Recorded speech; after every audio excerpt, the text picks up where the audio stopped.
Now, a hearing on the security and efficiency of federal employee background checks by the Office of Management and Budget. House Oversight and Government Reform Committee members also debated whether they should investigate the hacking of Democratic Congressional Campaign Committee and Democratic National Committee email servers during the 2016 election. From Capitol Hill, this is about 2.5 hours.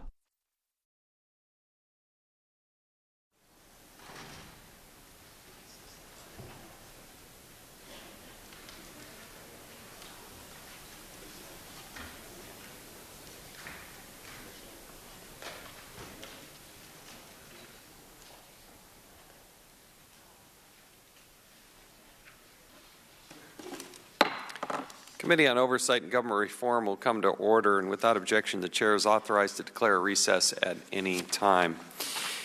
Appreciate you all being here. We have a very important hearing. We have a number of members that I'm sure will be here, but will be a little bit late. There is the National Prayer Breakfast, and getting across town at this time of day is a very difficult task. So, but nevertheless, glad to have you here and look forward to this important hearing. 2 years ago, the Office of Personnel Management suffered one of the most damaging data breaches in the history of the federal government. This went on for some time, and there are still additional details that need to be learned.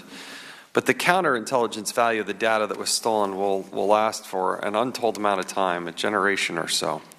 So it troubles me to hear reports that maybe some of the things that led to this haven't necessarily been changed at the Office of Personnel Management. We have a number of questions that I think we need to explore. For example, are legacy systems still in use for backup investigations? Is OPM employing good cybersecurity practices? Such as dual-factor authentication and network segmentation. What is the plan to transition all of OPM systems off this legacy technology?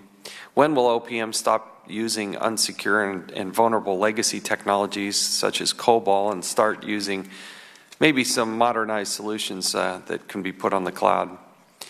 What is OPM protecting inside of the network and not just, how is OPM protecting the inside of the network and not just the building the cyber walls higher? Will OPM adopt a zero trust model as part of their cybersecurity strategy? You can't steal what you can't access, and a zero trust model makes life much harder for the hackers. These are some of the questions we'll continue to ask and explore. We said it in the committee's data breach report, and I'll say it again. Chief information officers matter. They really do matter. That's why we have two of them on the panel today. Federal agencies, particularly CIOs, must recognize their positions are on the front line of defense against these cyber attacks. And as a government, we're on notice. Leadership at federal agencies must be vigilant about the ever-present national security threats targeting their IT systems. And especially in OPM's case, where the IT systems are protecting some of the most vulnerable information held by the federal government. The National Background Investigation Bureau, also known as NBIB, was partly born from the failures at the Office of Personnel Management. When OPM last testified before the committee in February of 2016, the NBIB had just been announced. During the hearing, questions were raised about the accountability and how this new organization would operate given the split responsibilities with OPM overseeing NBIB and the Department of Defense overseeing the IT security of the NBIB. Today we'd like to answers to those questions, assurances that we're moving in the right direction and also as to when the new organization will be fully operational with a secure IT environment. Was the creation of the NBIB simply a rebranding effort, or does the NBIB represent real change? At our last hearing, we talked about how the many security clearance processes fail to check social media of information of the applicants. The day before our follow-up hearing in May of 2016, the Director of National Intelligence issued a new policy permitting the collection of publicly available social media information in certain cases. We'd like to understand how this policy is being implemented and if it is effective. Finally, the clearance process seems to be getting worse while the reform process continues. My understanding is, at least based on an OPM management memo of October 2016, there's a backlog, at least then, there was a backlog of 569,000 cases. That's quite a list. It does beg the question as to why we have to have so many background checks, but where are we at in terms of the backlog?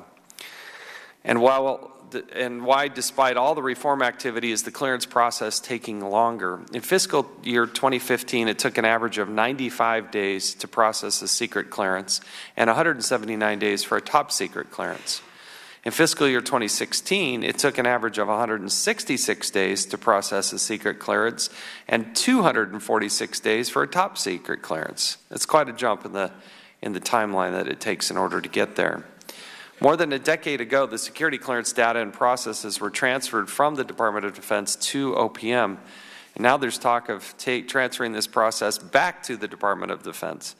We also have the newly created NBIB, where OPM and DoD have a shared responsibility. And we need to get this right, make sure that we stop just moving the organizational boxes around. As we continue our oversight of the transition of responsibilities from OPM to the NBIB, we need to continue to ask about the efficiency and making sure that at the end of the day we're protecting and securing the United States of America. So there are a tremendous number of people that are working on IT issues. We will have additional hearings and discuss that. I personally do believe, and this is at some point I would like to draw this out from you, attracting and retaining IT professionals has got to be a challenge for the government. It's a challenge in the private sector. It's a challenge across the board. I was fortunate enough to have a newly minted son-in-law who's in the IT field, and the opportunities for him for employment were unbelievable. I've never seen anything like it, which is good as his father-in-law. That's a good thing. But on a serious note, I do think we have to address on the whole of government, not just this particular field, but the whole of government, how do we attract and retain IT professionals? Because we do need so many of them, and there's so much vulnerability for the country as a whole. So this is an important hearing, and I appreciate you being here. And now I'd like to recognize the ranking member, Mr. Cummings. Thank you. Thank you very much, Mr. Chairman. I want to thank you for calling this hearing. And as I listen to you talk about the IT people, Mr. Chairman, it is very important that we all let federal employees know how important they are, and that we do everything in our power to provide them with the types of salaries and work security that they need. That's one of the things that would help to attract them and keep them. Today's hearing is on the process our nation uses to conduct background checks for federal employees who are seeking very important security clearances so they can have access to our most guarded secrets. This hearing could not come at a more critical time. Yesterday, I sent a letter requesting a Pentagon investigation of the President's National Security Advisor, Lieutenant General Michael Flynn, for his potentially serious violation of the United States Constitution. I was joined by the ranking members of the committees on Armed Services, Judiciary, Homeland Security, Foreign Affairs, and Intelligence. General Flynn has admitted that he received payment to appear at a gala in December of 2015, hosted by Russia Today, that country's state-sponsored propaganda outlet. During that event, General Flynn dined with Russian President Vladimir Putin. As our letter explains, the Department of Defense warns its retired officers that they may not accept any direct or indirect payment from foreign governments without congressional approval, because they continue to hold offices of trust under the Emoluments Clause of the United States Constitution. On January 6, intelligence officials issued their report detailing Russia's attack on the United States to undermine our election. This report concluded with high confidence that the goal was to, quote, undermine public faith in the United States democratic process, end of quote. This report described as, quote, the Kremlin's principal international propaganda outlet, end of quote. It explained, and I quote, that the Kremlin staff's RT and closely supervises RT's coverage, recruiting people who can convey Russian strategic messaging because of their ideological beliefs, end of quote. It is extremely concerning that General Flynn chose to accept payment for appearing at an event hosted by the propaganda arm of the Russian government at the same time that the country was engaged in an attack against its nation in an effort to undermine our election. Something is wrong with that picture. But it is even more concerning that General Flynn, who President Trump has now chosen to be his national security advisor, may have violated the Constitution in the process. We do not know how much General Flynn was paid for this event and for his dinner with President Putin, whether it was $5,000, $50,000 or more. We don't know. We do not know whether he received payments from Russian or other foreign sources or on separate occasions, or whether he sought approval from the Pentagon or Congress to accept these payments. We don't know. Related to today's hearing, we do not know what effect this potentially serious violation of the Constitution should or will have on General Flynn's security clearance. Security clearance holders and those applying for security clearances are required to report their contacts with foreign officials. We do not know what, if anything, General Flynn reported about his contacts with officials from Russia or other countries. We do not know if he reported this one payment or any other payment he may have received. These are the questions that need to be answered. We also have questions about the individuals who may seek to join the administration and obtain access to classified information while they are currently under investigation. For example, there have been reports that President Trump's former campaign chairman, Paul Manafort, has been advising the White House recently, while at the same time he's reportedly under FBI investigation for his dealings with Russian interests. We want to know how security clearances are handled if existing clearance holders or new applicants are under criminal investigation. Does the FBI allow these individuals to continue to have access to classified information? Or is there a process to place a hold on someone's clearance or application until the investigation resolves the questions? Finally, President Trump claims that Democrats only became interested in Russian hacking for political reasons, and that, for example, we had no interest in cyber attacks against OPM. He stated, and I quote, "They didn't make a big deal of that," end of quote. The President is 1,000,000% wrong. I and other Democrats worked aggressively on this committee's investigation of the attacks on OPM. We held multiple hearings, including one that I requested. We conducted extensive interviews and briefings with key witnesses. We reviewed more than 10,000 pages of documents, and we issued 2 reports from the majority and minority staff. I called for expanding our investigation to other agencies, including the State Department, the Postal Service, and which were both attacked. I called for investigating the cyber attacks on financial institutions like J.P. Morgan Chase. Our intelligence agencies have warned us. I'm sorry.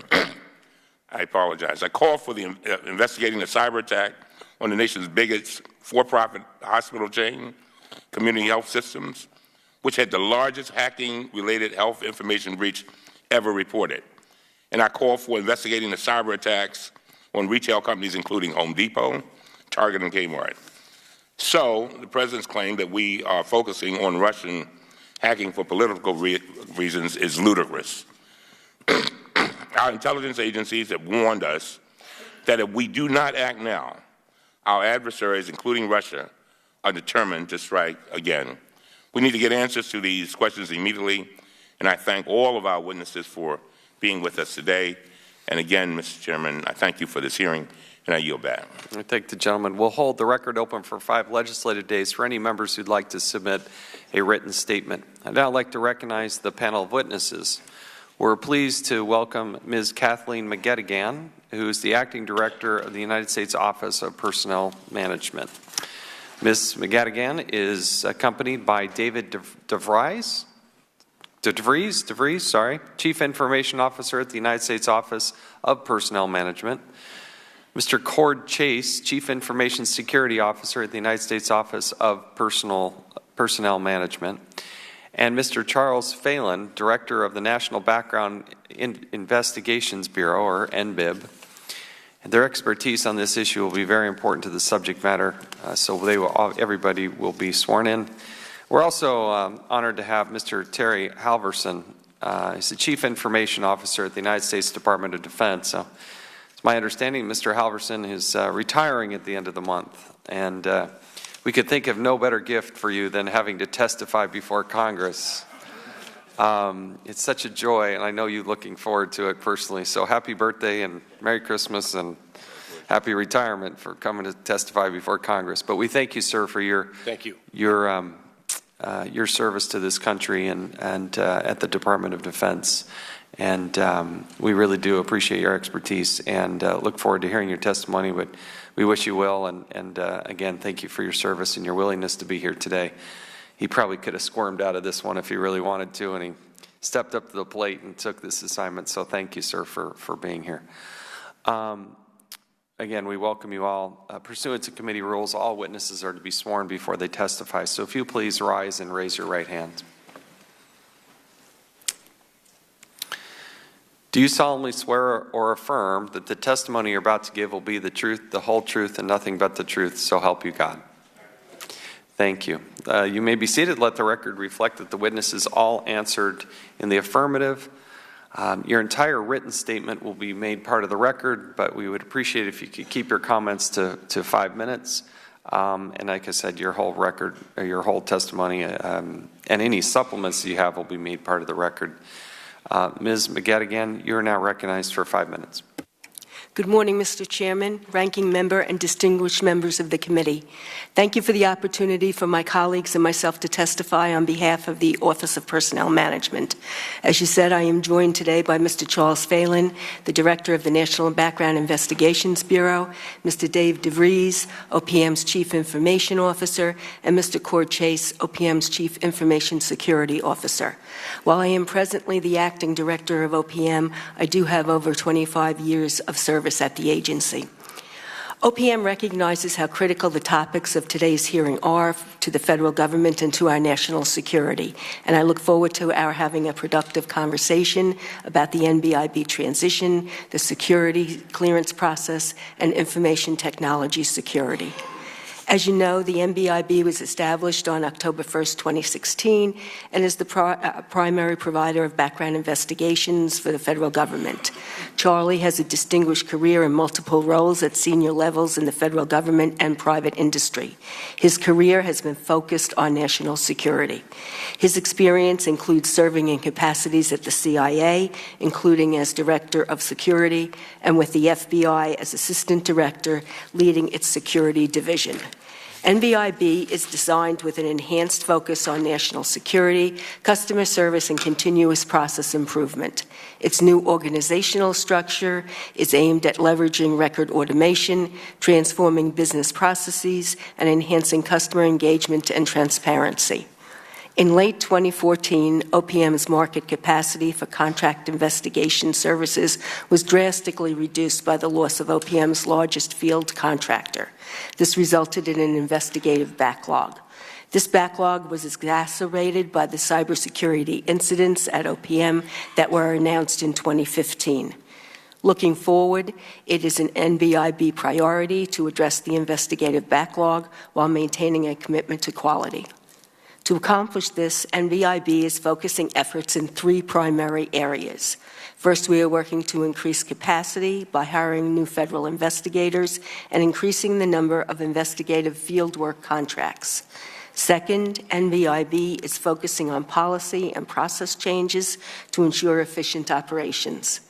Third, NBIB has actively worked with customer agencies to prioritize the cases that are most critical to our national security. Information technology also plays a central role in NBIB's ability to enhance the background investigation process. While still in development, NBIB's new system, NBIS, will be operated and maintained by DoD on behalf of NBIB. On OPM's behalf, this effort is being led by our new Chief Information Officer, David DeVries. Dave joined us in September 2016. He was the DoD's principal deputy CIO, and he has a strong relationship with his former agency.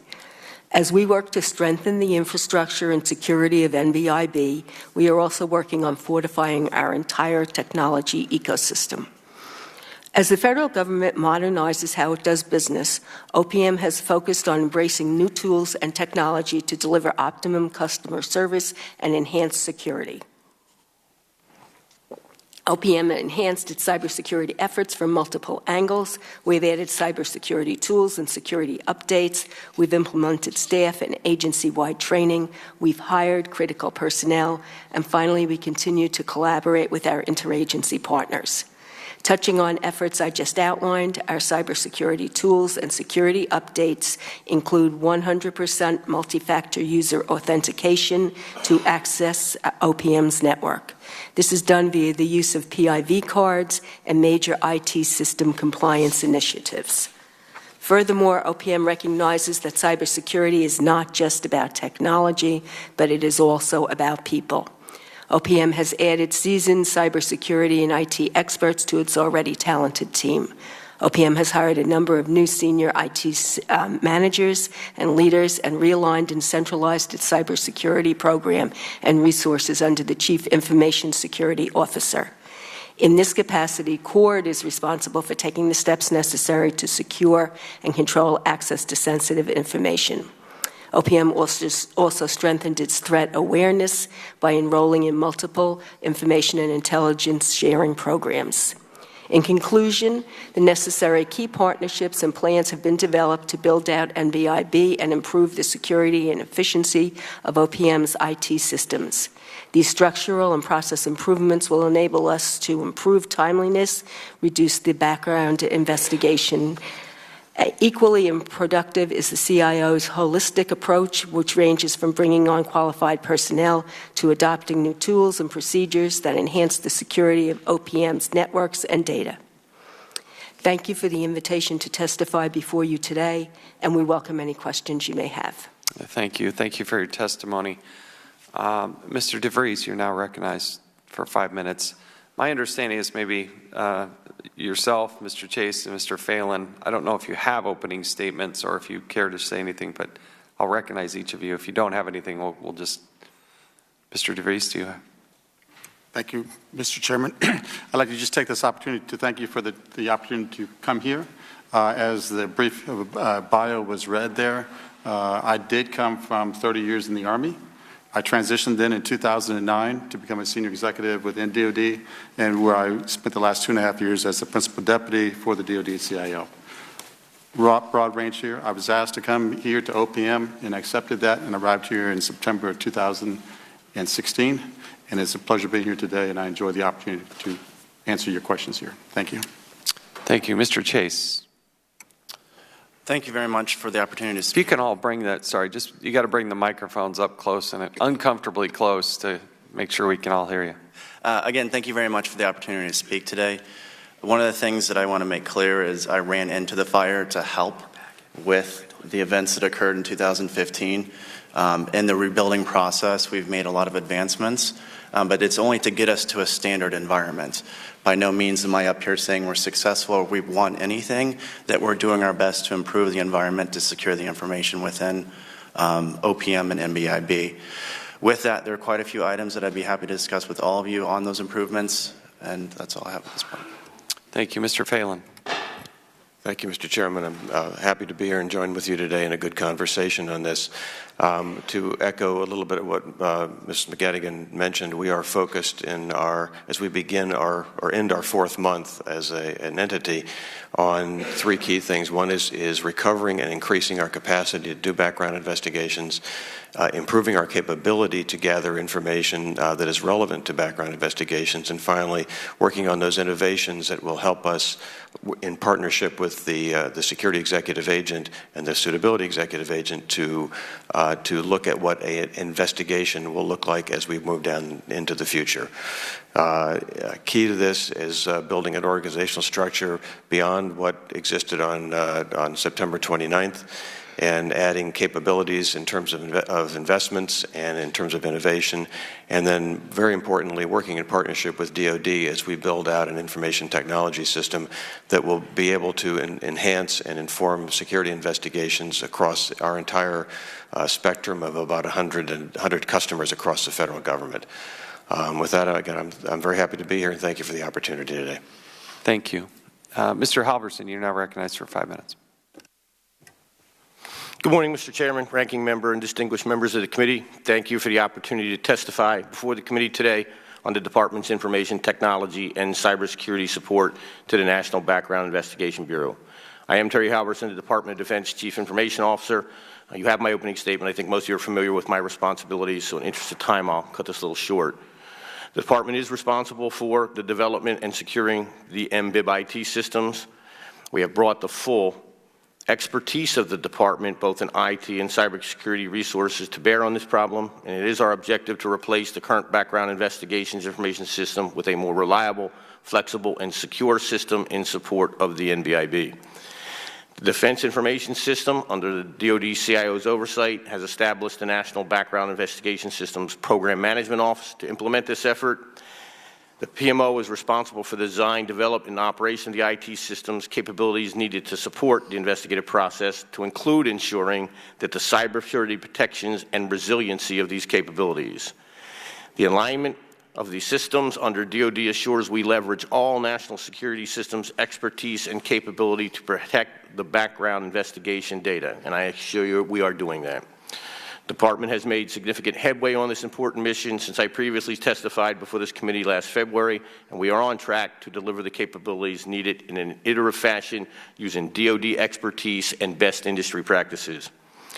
In fiscal year 2016, the Department funded pre-acquisition activities to better posture for official stand-up and funding in fiscal year 2017. I would like to thank Congress and members of this committee for supporting the Department's funding request for NBIB IT infrastructure and cybersecurity modernization. As you know, the fiscal year 2000 continuing resolution did include New Start authority for the NBIS, and we thank you for that. Today, several of the NBIS prototypes are enabling the Department to work with industry and other partners to discover capabilities that we will provide with a more efficient, effective, and secure background investigation system in the future.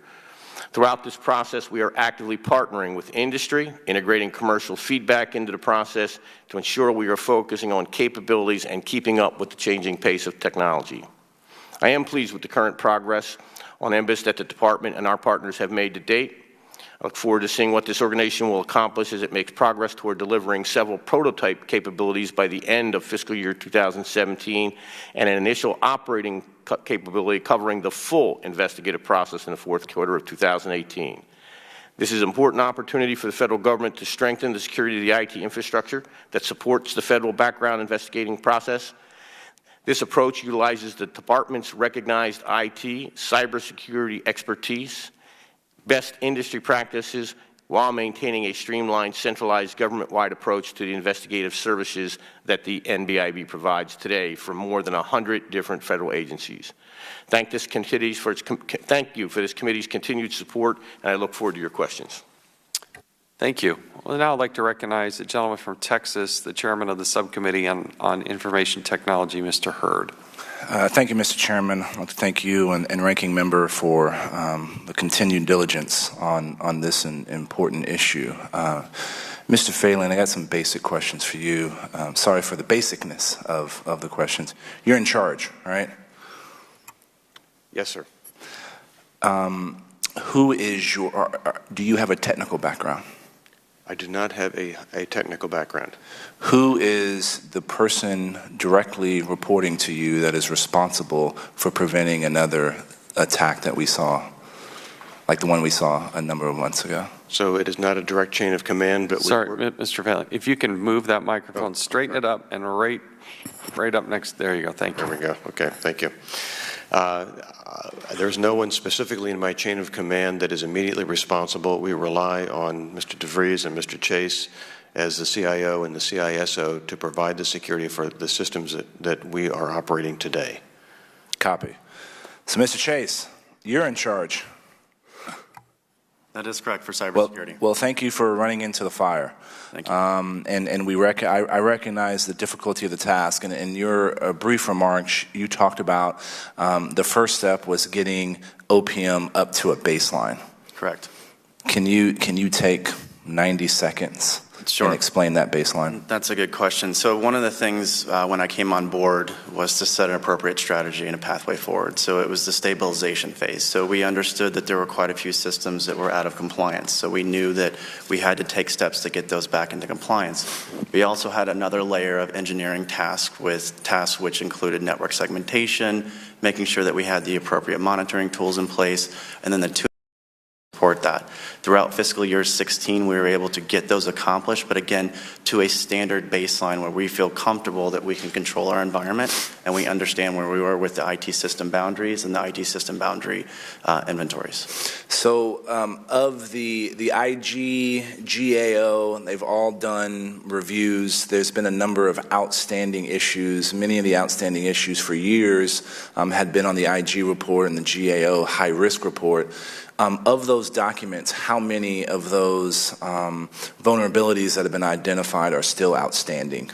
So there are still items that are outstanding, and we prioritize them based on their criticality as identified. What's the highest priority vulnerability that's still outstanding? So the IT system compliance was the most significant vulnerability that was identified in the FY16 FISMA report, as well as the IT security officer hiring process, which is something we were able to accomplish at the end of this year as well. Good copy.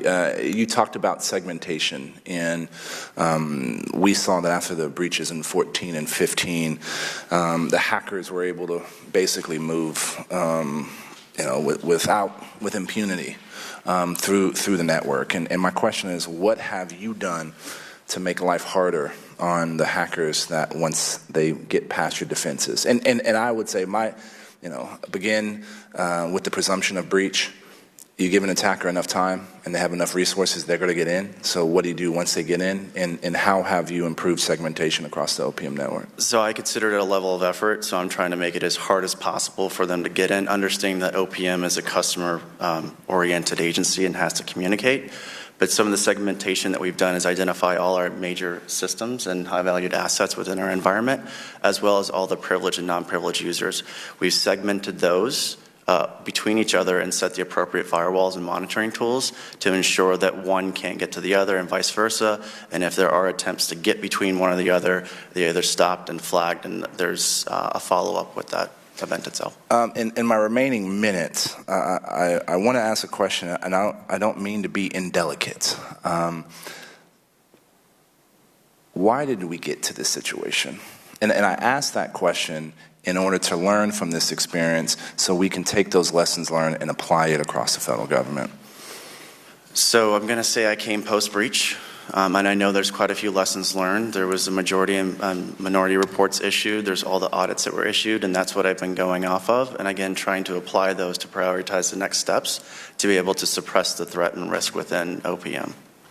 So why, you've been there now for enough time, you've seen the problems, you've probably been shocked by some of the deficiencies within the network. Why do you think that network got to where it was? I would say based on those reports and information that was put in front of me, there were systematic failures within OPM that led to it. Mr. Chairman, I yield back. Thank the gentleman. We'll now recognize the ranking member of the subcommittee on IT, Ms. Kelly of Illinois, for 5 minutes. Thank you, Mr. Chair, and thank you all for your testimony here today. This is actually the committee's third hearing on the OPM data breach. The data breach compromised the information of millions of federal employees. The committee responded almost immediately and did an extensive bipartisan investigation into the incident. In total, committee staff reviewed more than 10,000 pages of documents, interviewed multiple witnesses, and had numerous briefings from both federal and non-federal entities. I applaud the work we have done on the OPM data breach, but I must address the elephant in the room. We are holding a hearing about hacking by a sophisticated actor, likely a state actor, for a hack that occurred more than a year ago. But this committee has chosen not to take any action to investigate the recent Russian hacking and propaganda campaign to impact our election. Only last month, the NSA, FBI, and CIA concluded with a high degree of confidence that Russia successfully hacked groups throughout our nation in an effort to influence our election. In the face of this report from our top intelligence agencies, we have done zero oversight into this issue. There has not been a single hearing or request. My wonderful chairman on the IT subcommittee asked Mr. Chase about lessons learned. Mr. Halverson, I would like to ask you about lessons learned after the vulnerabilities were exposed in the OPM data breach. We certainly took the vulnerabilities that were exposed in the database, and I can assure you that both in the OPM legacy systems, the work they're doing today, and in the new system, we are taking those lessons learned and making sure that the systems we are building new are built from the ground up with cybersecurity baked in, and that we've assumed from the beginning that this system could be penetrated. So there's a condition we have that you might hear in the Navy terms that's set condition zebra, means close the watertight doors. We are making sure that the new system will be segmented enough that we can close the doors. Because there are two things you want to stop. Certainly you want to stop people from getting in, but when they get in, you don't want your answer to be you've got to shut the system down. That's a victory. So we're designing this system so that we can fight, and that is the correct word, fight through any attempt to breach this system, and if we get breached, be able to block and contain and then eradicate any malware or system loss that gets in here. Thank you. Did the subsequent investigations help in understanding how things could be improved? Absolutely. Okay. Anybody else want to answer that? Yes, they did. And any of the other witnesses? I concur. Concur. Okay, thank you. I believe these OPM investigations went a long way in assuring the American public that everything possible was being looked at to prevent this from happening again. But it's clear that politics have prevented this committee from being willing or able to do the necessary, objective, and nonpartisan oversight on the Russian attack. That's why I and every one of my Democratic colleagues in the House have signed on to legislation to establish an independent, bipartisan commission to investigate foreign interference in the 2016 elections. Thank you for your response, and Chairman, I yield back. Will the gentlewoman yield first? Of course. As I've said publicly, and the gentlewoman should know, given that it involves sources and methods, the United States Congress is organized such that the House Intelligence Committee takes the lead on those things. We can investigate anything at any time, but I do have limits in that I cannot investigate sources and methods, which clearly is the purview of the House Intelligence Committee. I would also suggest that we were the first committee to create a subcommittee specifically on information technology. We were the first to dive into the OPM data breach, and we have been pushing from the Department of Education and others to make sure that we do have the proper defenses in place. And to suggest that it's only one particular country would be naive at best. And it could be everything from a guy in a van down by the river down to a nation state. Well, we know it was the Russians in this particular instance. And I think that should be investigated. I have said as much publicly, and I've also, I think everybody should know, every member of Congress should know that the House Intelligence Committee is really the only organization within Congress that is set up to be able to do that. Would the gentlelady yield, please? Yes, I will. Very briefly, Congressman Swalwell and I, over a month ago, as a matter of fact, in December, filed a bill which asked that we have a 9/11 type investigation. And the reason why we did that is because we didn't want it to get mired in a political battle like the Benghazi committee did, select committee.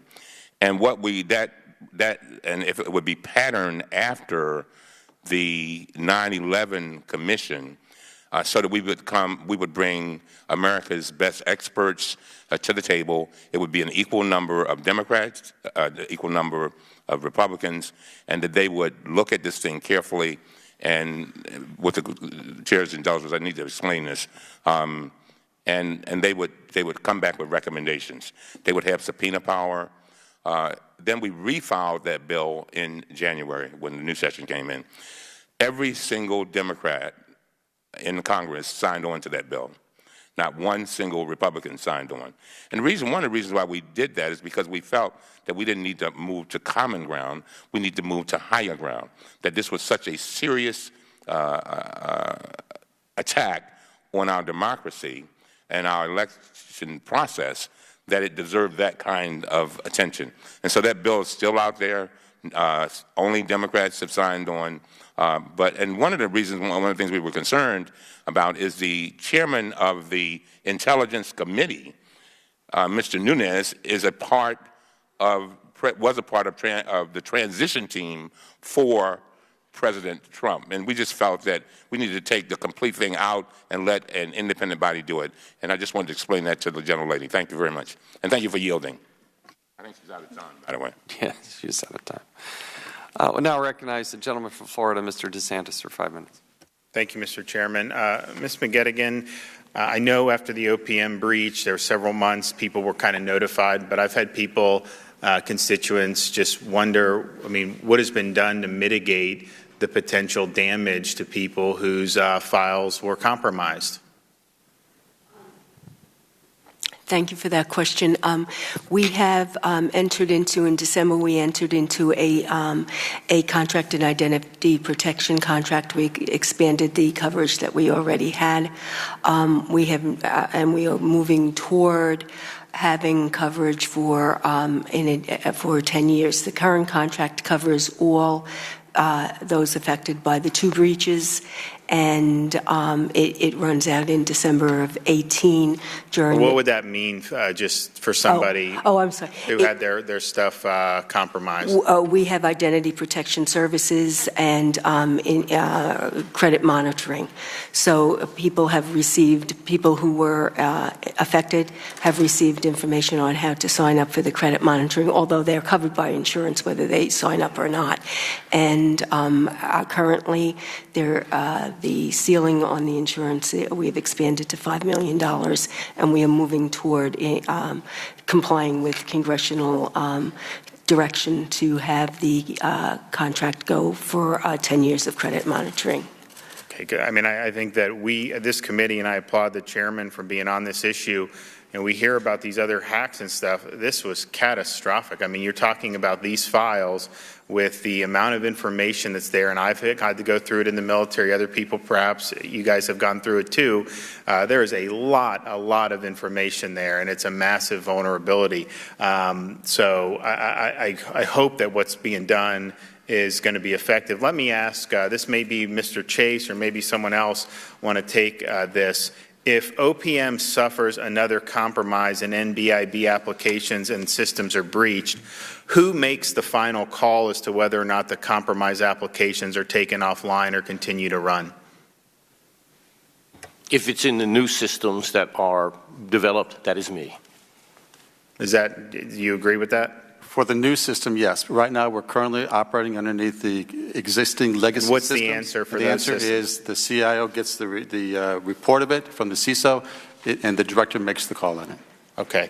Let me ask you this, because the majority staff on this committee had a report indicating that there were certain tools following some of the previous breaches that were bought, and then they were delayed in terms of their deployment for a variety of reasons, but one of them that they had to make certain notifications to relevant unions. So what kind of notifications is the IT security team required to make before deploying these tools? And what is the purpose of the notifications? So from post-breach coming in, any tool that we go out on the street to market and do our research on is fully vetted internally. We have a procurement office inside of OPM that works with us to make sure that the appropriate language is put into that, and then we move through the process of deployment of that tool. But in terms of the delays, there have been delays because of notification requirements? I'm not aware of that specific statement. Okay. Have there been other barriers or challenges in trying to timely deploy some of these tools, bureaucratic roadblocks? Again, post-breach, based on the situation, and again, I mentioned earlier stabilizing, the procurement office has been very, very flexible with me in making sure that they can give us the time. But this was so. But the implication is it may have been a problem pre-breach.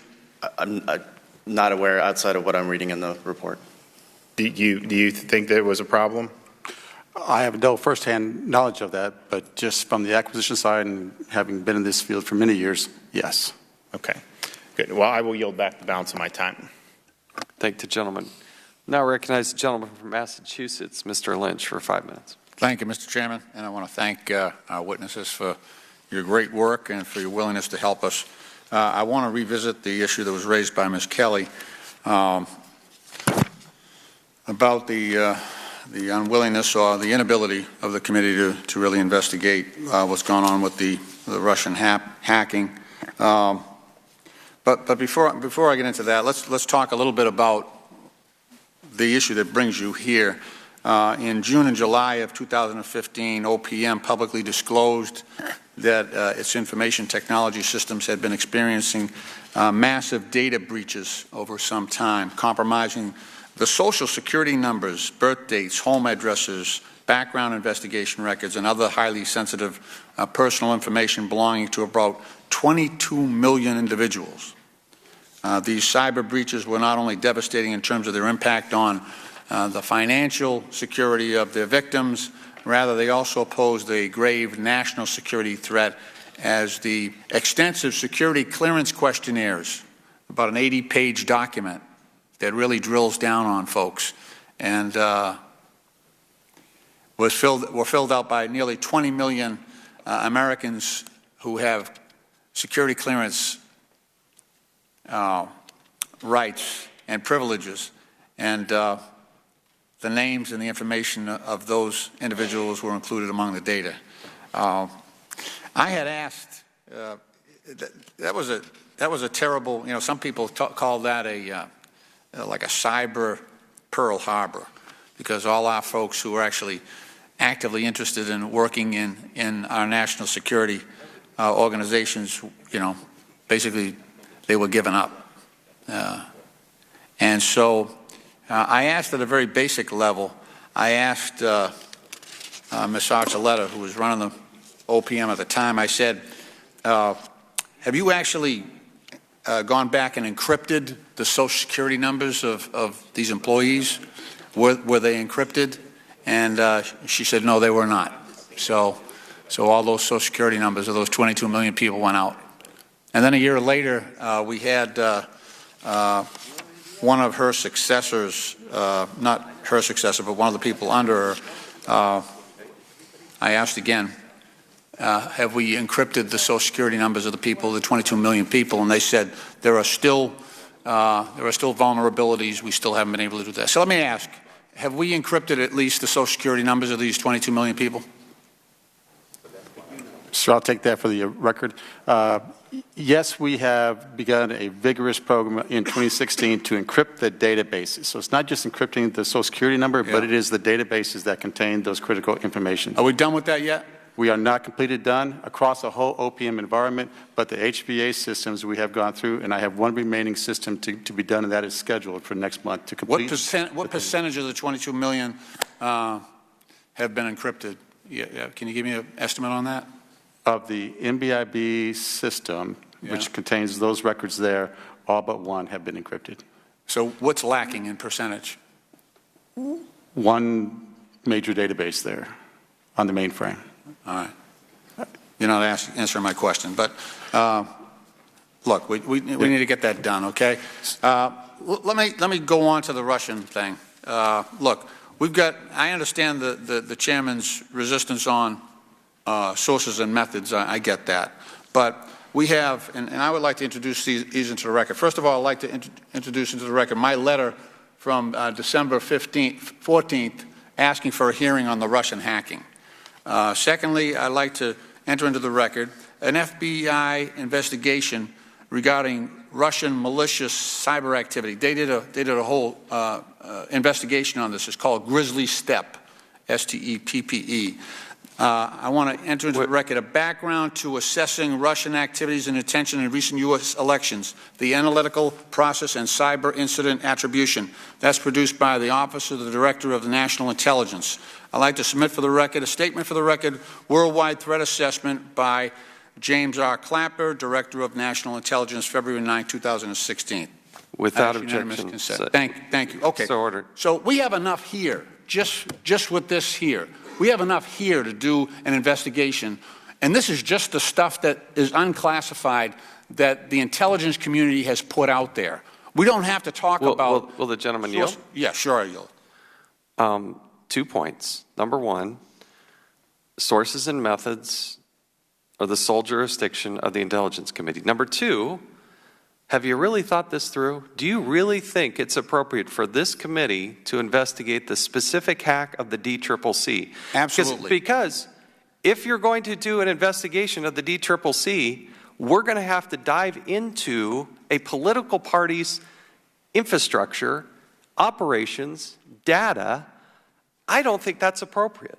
Here's the difference. Well, here's the difference. Reclaiming my time. You're using all my time here. Look. They hacked the American election. That is worth looking into. There's no evidence of that, and President Obama said that wasn't even possible. This is high confidence. This is our own FBI. High confidence that they hacked the election, that they interfered with the election. It may not have been outcome determinative. I'm not saying that. But based on the FBI, based on the Office of the Director of National Security, they're saying, yeah, and also the CIA, they're in agreement that the elections were hacked. Now, I'm not saying they affected the outcome, but they tried. It may have been just chaos that they wanted to create, but they interfered with our elections. And if we're turning a blind eye to that, that's a shame. That's a shame. That's core to our democracy. And look, if we're just going to say, oh, that's somebody else's work, that's not anybody else's work. That's our work. There are plenty of reports here that we can talk about, and we ought to do it publicly, about the damage done to the confidence in our electoral system. That's what's important here. People have to fear that we have a certain integrity in our own system, and that other countries are not allowed to interfere with that. That's a red line. We should not allow that, and it should be a very serious obligation of this committee to make sure that doesn't happen again. And we need all the committees of jurisdiction to work on this. We're a committee of unlimited jurisdiction. The gentleman has said that quite frequently. That's the strength of this committee. And I think this is, look, they hacked our election. This should be bipartisan. This should not be Democrat versus Republican. The gentleman's time is well expired. As I said, I do think there should be, as I said when it happened, there should be an investigation, there should be a prosecution, they should go after. We are the investigations committee. The gentleman's time has expired. The Intelligence Committee is the only one that can look at sources and methods. That is the rules of the House. We won't look at sources and methods. We'll just look what the agencies themselves have made public. The gentleman's time has expired. And if you're going to do a proper investigation, as this committee did, with the breach at the Office of Personnel Management, you have to look at the two sides of the breach. Those that were trying to do it, which this committee could not look at in the OPM breach. Again, that is the purview of the House Intelligence Committee. But we could look at those that were breached and how inept their systems were and how bad it was set up and how the Inspector General was warning of these things. That we did do. We had 9 separate investigations on Hillary Clinton. 9 separate investigations. The gentleman is out of order. The gentleman's time has expired. I give you well more than 5 minutes. What I think is inappropriate, I'm trying to answer the question, it would be wholly inappropriate for the United States Congress for us to dive into the DCCC. You might want to do an investigation yourself of the DCCC. I don't think that the United States Congress should be diving into their individual private systems of a political party. I think that's too bad. If you want me to start issuing subpoenas on the DCCC, I'm probably not going to do it, but go ahead and suggest it. I just How think about it's some wrong. of the FBI? The gentleman's time has expired. You asked me a question. No, I get did to not. Respond. I did not. You asked me if I wanted. I did not ask. The gentleman is out of order. Mr. Chairman, I think we need to come down here a little bit. Mr. Chairman, you have made some statements, and I just ask you to give him the courtesy of a minute and a half just to respond. No, I will not. Well, I will not. Give him plenty of time. Would the gentleman let me finish? Thank you.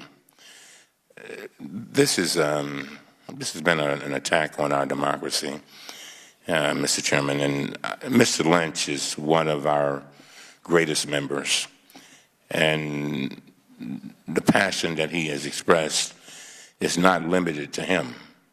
It's to many Americans. They feel as if all of our the things that underpin our democracy have been attacked over and over and over again. And as I said yesterday, we keep saying we're going to wait till certain things happen with President Trump. They're happening now. Okay, can I ask and if the gentleman would just give me about 30 more seconds. And all I was saying is I was just hoping that as a courtesy to the gentleman, I just wanted him to be able to respond. I'd like to ask you a question, if you don't mind, to my ranking member. Does the ranking member believe that this committee should do an investigation of the DCCC?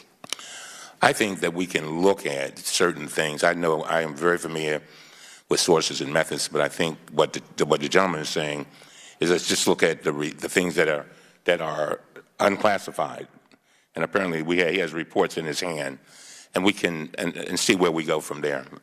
Number two, as I said before in answering the chairman's question, we have a bill that would I think would resolve this issue very nicely. I think the thing that I'm most concerned about, and I'm sure Mr. Lynch is concerned about, is that we cannot just turn a blind eye to when we have 17 intelligence agencies who unanimously agree that there has been hacking with regard to our elections. And there seems to be, one of the things that I've noticed is that there's been an effort, not by you, Mr. Chairman, but by others, to say, okay, it didn't affect the results. We don't even have to get there. Forget it. I accept President Trump as my president. I'm looking forward to meeting with him next week. But the idea that Russia could come in and interfere with our elections, all of us should be going berserk. I mean, we should be just really, really upset. And so all I'm saying to you is that I think that all the gentleman is saying is he's got documents that you've already entered into the record that are unclassified, want to look at those. Now, how far we can go is another thing. But again, Mr. Chairman, you and I know what happened with the Benghazi Committee. Basically, it became a partisan fight. Hold on. The gentleman's time's expired here. You're going well outside the scope of this discussion. No, I'm not. I'm not. Yes. I'm not. I've given you ample time. I'll give you more time. Don't do an ISO on me, please. No, don't do that. I'm asking you a simple question. I just want an answer to a simple question. If you don't want to answer it, it's fine. I've answered it. I've told you. I'm going to ask one more time. Yes. I answered you. Okay. Yes. I just answered you. I just answered you. Okay. I'm just saying. What I said, you're not listening. What I said was that what the gentleman asked. All he asked, he said, take the unclassified information. Do not turn a blind eye to an attack on our electoral system, and let's go as far as we can. When you take it to the Intelligence Committee, what you've done is you've gotten Mr. Nunes, who was on the transition committee for President Trump. And as much as I like him, I want, and as the gentleman asked, he wants an investigation that will have integrity. And I've preached integrity over and over again. Like I've said to you, Mr. Chairman, and to our committee members, when you deal with integrity as transparency, it's like money in the bank. And so I would just ask you to just work with us and see what we can come up with. That's all. Mr. Chairman. My last point. I don't think it's appropriate. I disagree with the attack on the integrity of the Intelligence Committee. I disagree with that. I think they are of integrity. I think Mr. Schiff and Mr. Nunes are men of integrity, and they run that committee appropriately. And I'm sorry you don't feel that. I didn't. Now, see, now you didn't put something in my mouth. Let me be real clear. No. I get to make my point. No, you said something that's not accurate. What I said was, I'm not questioning the integrity of Mr. Nunes or Mr. Schiff. Mr. Schiff, both of them, I have a lot of respect for. What I'm saying is what the gentleman said, is that we want a report. When people look at the situation, I'll be very brief. When people look at the report and they see somebody on the transition team for Mr. Trump, then it becomes questionable. All I'm saying to you is to the world, we want, and that's why we filed the bill that we filed, and that's why we are asking for more like an independent investigation. That's all. Mr. Meadows. Okay. Mr. Chairman. Last point, and we're going to recognize Mr. Meadows. We've gone way past the time here. Thank you. And I ask this rhetorically. Do the Democrats truly want this committee to do an investigation of the DNC and the DCCC? Yes. Yes, we do. Wow. Okay. We're now going to recognize... A lot of these emails are already public. They're already public. They leaked them. We already know what they are. They're those damaging ones. Let's recognize the gentleman from North Carolina, Mr. Meadows. Thank you, Mr. Chairman. We're going to refocus on the focus of this hearing. I wish that we would have as much passion that is concerned about the well-being of the 22,000 people that got hacked, the potential security breaches that are there. Instead of losing or winning an election, I wish we'd have as much passion about that. Let's start to focus on the real aspects of what we need to be doing. There are other hacks with the IRS. Let's focus on the hardworking American taxpayers. You know, I'm sick and tired of hearing the repeated talking points over and over again. There is no one who will work in a more bipartisan way to get to the truth than me. But I disapprove of the talking points that continue to get repeated to undermine the credibility of a duly elected president. Will the gentleman yield? No, I will not. Let me go into this particular issue. When we're looking at this, you mentioned that you have 100% dual authentication throughout the system. Is that correct? Yes, sir. That's my understanding. Yes. All right. And you're filling some very big shoes. I happen to be a fan of Ms. Colbert. She actually, we come from very different sides of the aisle, but she was always very responsive to this committee and to me personally. And so I want to make sure that we can clarify perhaps your testimony, because the 100% dual authentication is really just at the front door, is it not? Because we have indications from the IG that there is still a whole lot within the system that if they get in the front door, that only 2 of 46 systems inside would require that. Is that your understanding? You may want to refer. I think the CIO wants to jump in here. I think I will defer to Mr. DeVries to Thank you, answer sir. that. Thank you. So we have multi-factor authentication in there for the users, the standard users who come onto the network. That is correct, 100%. To get onto the networks, they require their... But once in... No, once they get in, they are still then authorized their access based upon those attributes and their roles of what they're assigned to. So they're not given... so how do you respond to the IG that said only 2 of 46 systems would actually... of the major applications would require PIV authentication? Is that not accurate?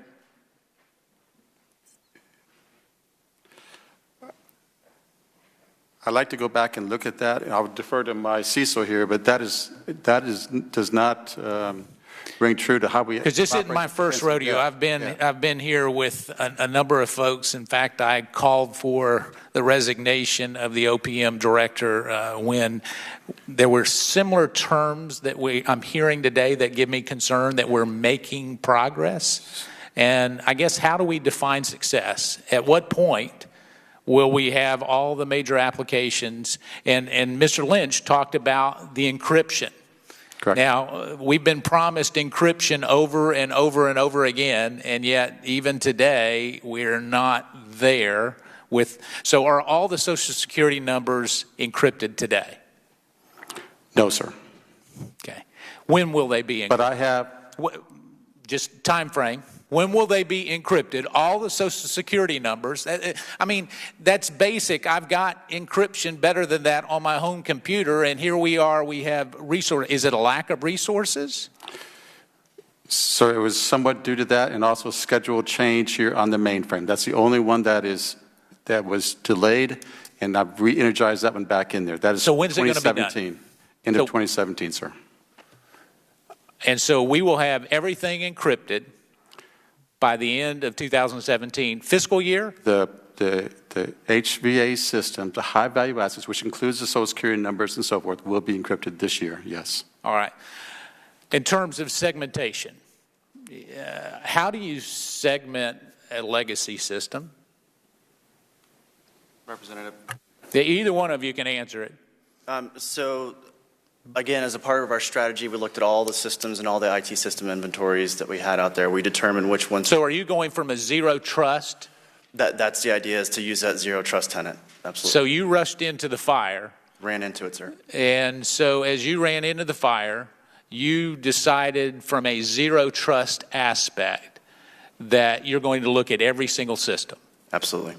All right. So we can tell all of those employees or potential employees or those who have had their personal life history looked at that by the end of 2017 that you have great assurance that we have the most up-to-date, sophisticated cybersecurity protection that they will ever see, and it will be segmented in a way that if somebody gets in the front door, that they won't be able to go through the whole system. Is that correct? That is correct. And there's also many, many compensating controls that reside in the network. So we have our network analysis tool, we have our data loss prevention tool, we have malware detection tools, and then we actually have a 24/7 security operations center that is on glass watching for those events to come through. I yield back. Thank the chairman. Thank the gentleman. We'll now recognize the gentlewoman from Florida, Ms. Demings, for 5 minutes. Thank you, Mr. Chairman. I want to say good morning to all of you and thank you for being here. Before I get into my question, I feel compelled to make this comment. I spent 27 years in law enforcement. I served as the chief of police. So I am very concerned about the issue that we're discussing today. Security breaches of any kind, I believe, deserve every bit of attention and every bit of passion. I've been here a little shy of a month, but what I did not sign up for is what I believe was the blatant disrespect that was displayed to each other by my colleagues. And so I believe if we're going to solve our nation's problems, civility has to be at the center of it. And with my question, Director failing. Last November, the New York Times and other media outlets reported that while meeting with the Prime Minister of Japan, then President-elect Trump allowed his daughter and son-in-law to sit in during all or part of the meeting. In reporting about this meeting, the Times found, and I quote, that anyone present for such a conversation between two heads of state should at a minimum have security clearance. We do not know whether President Trump has stopped this practice of allowing family members who do not have security clearances from attending meetings with dignitaries and other foreign officials. Director, I ask you, what are the security risks for having individuals who do not have the appropriate security clearances present during classified meetings or briefings? Thank you very much. Thank you, Representative. Thank you for the question. The determination as to whether an individual has a security clearance is left to the head of the agency with whom they are employed or otherwise contracted with. And, of course, the situation between a president-elect and a president is a different situation. The president has the ability to grant a clearance or grant access to classified information to anyone who they please. It is at their discretion. I'm not aware of any of the details around the meeting that occurred with the leadership of Japan. I just don't know any of the details about that, whether anything of classified nature was discussed or not.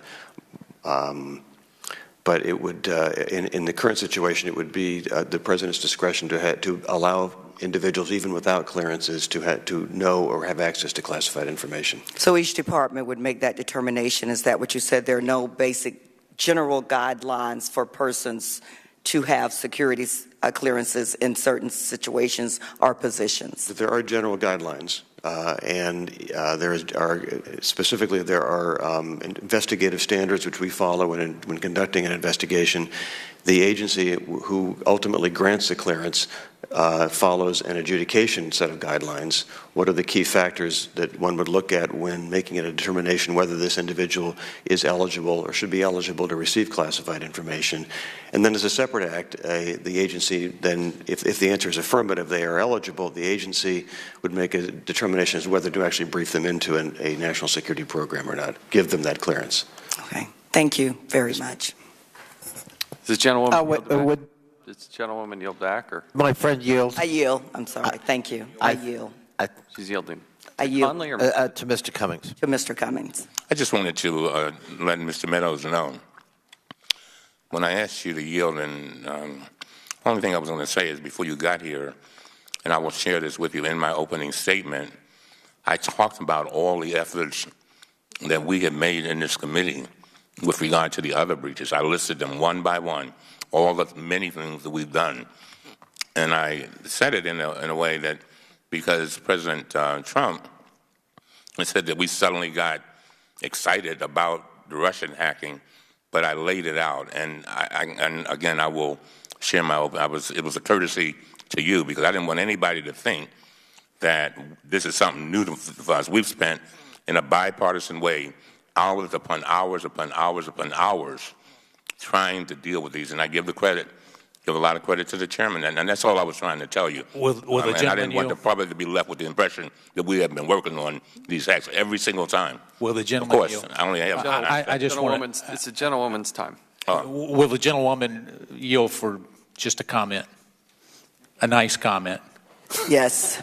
Yes, certainly. Please, Mr. Meadows. We'll be the judge of that. The gentleman from Maryland is a good friend and a trusted one. And in the passion of my not yielding back to him, I don't want anything to be inferred about our relationship and our willingness to work in a bipartisan way. And I apologize for my passion in not yielding, but I also want to stress that our friendship and our willingness to get to the bottom line of it is unyielding and unchanging. And I yield. I thank the gentlewoman. Gentlewoman yields back. We'll now recognize the gentleman from Ohio, Mr. Jordan, for 5 minutes. I thank the chairman. Mr. Halverson, you are the Chief Information Officer for the entire Department of Defense? That is correct.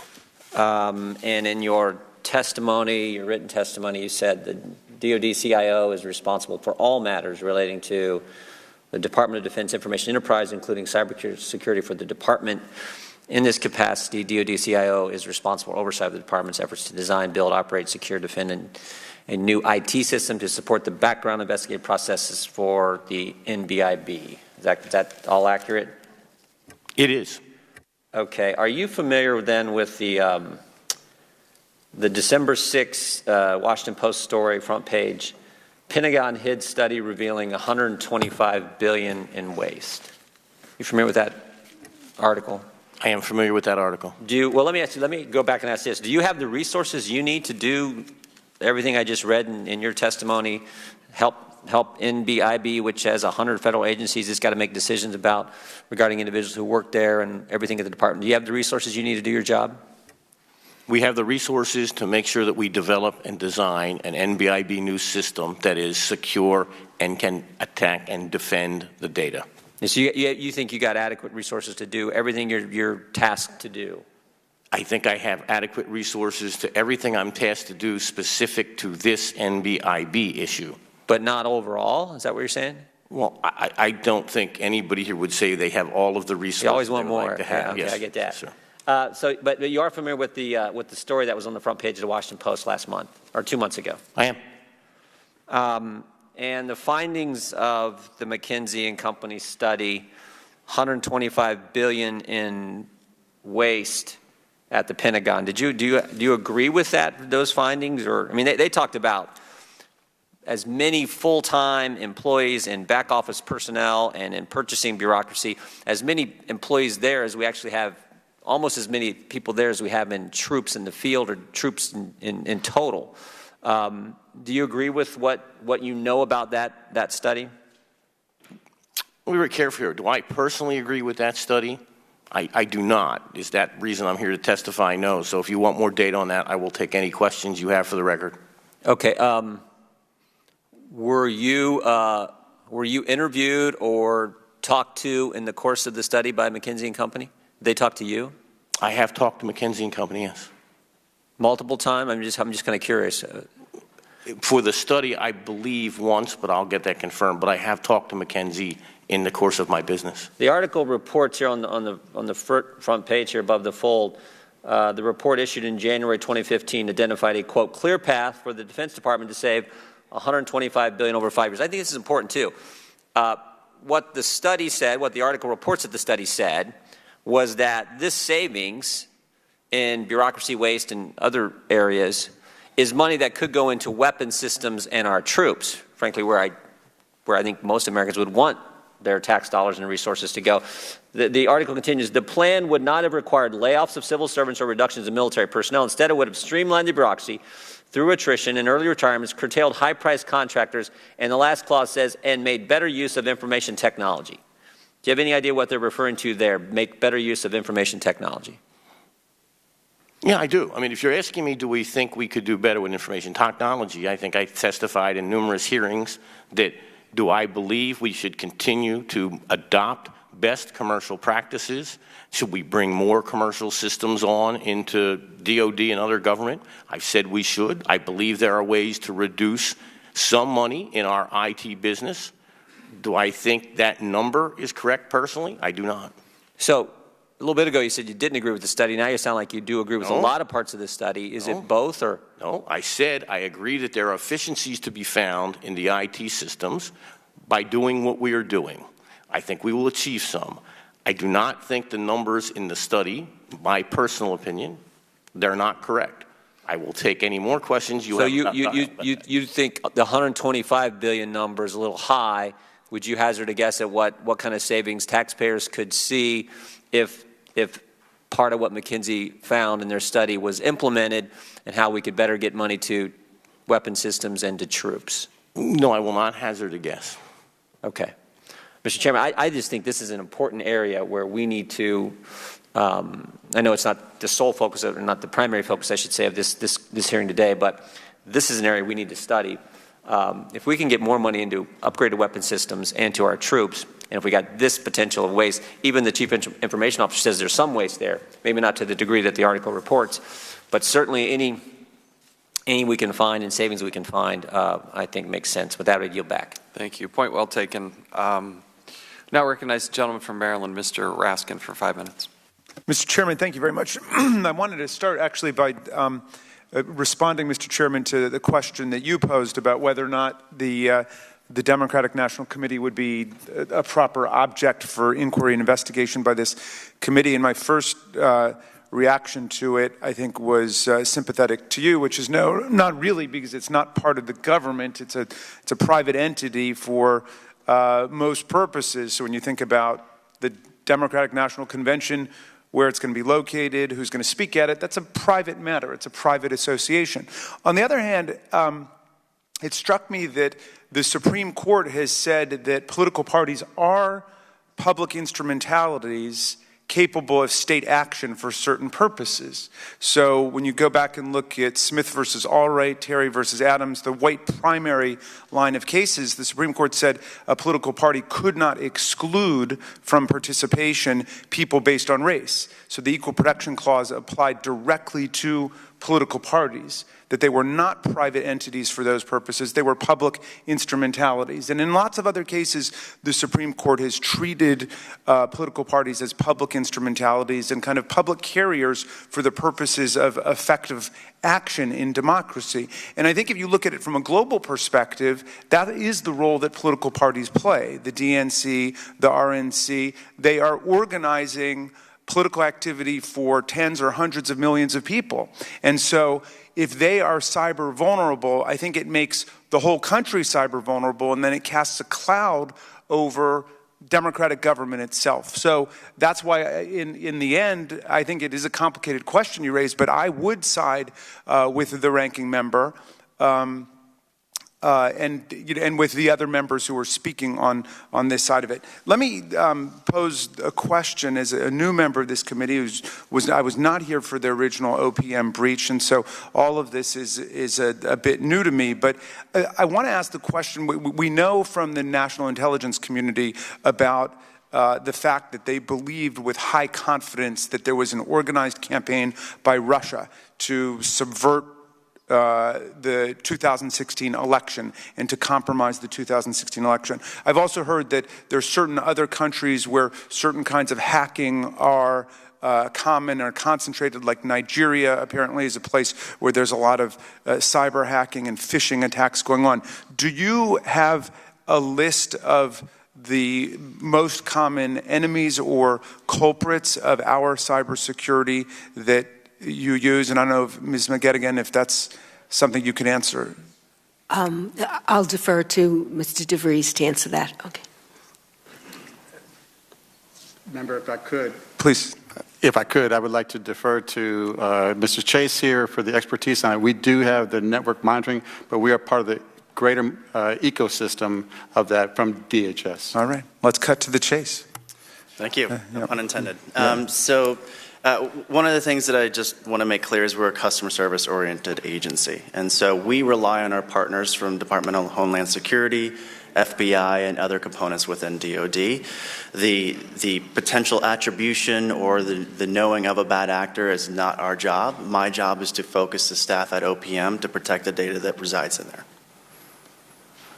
Okay, so I guess, right, you're a customer service agency and you want to serve the various government agencies that interact with you.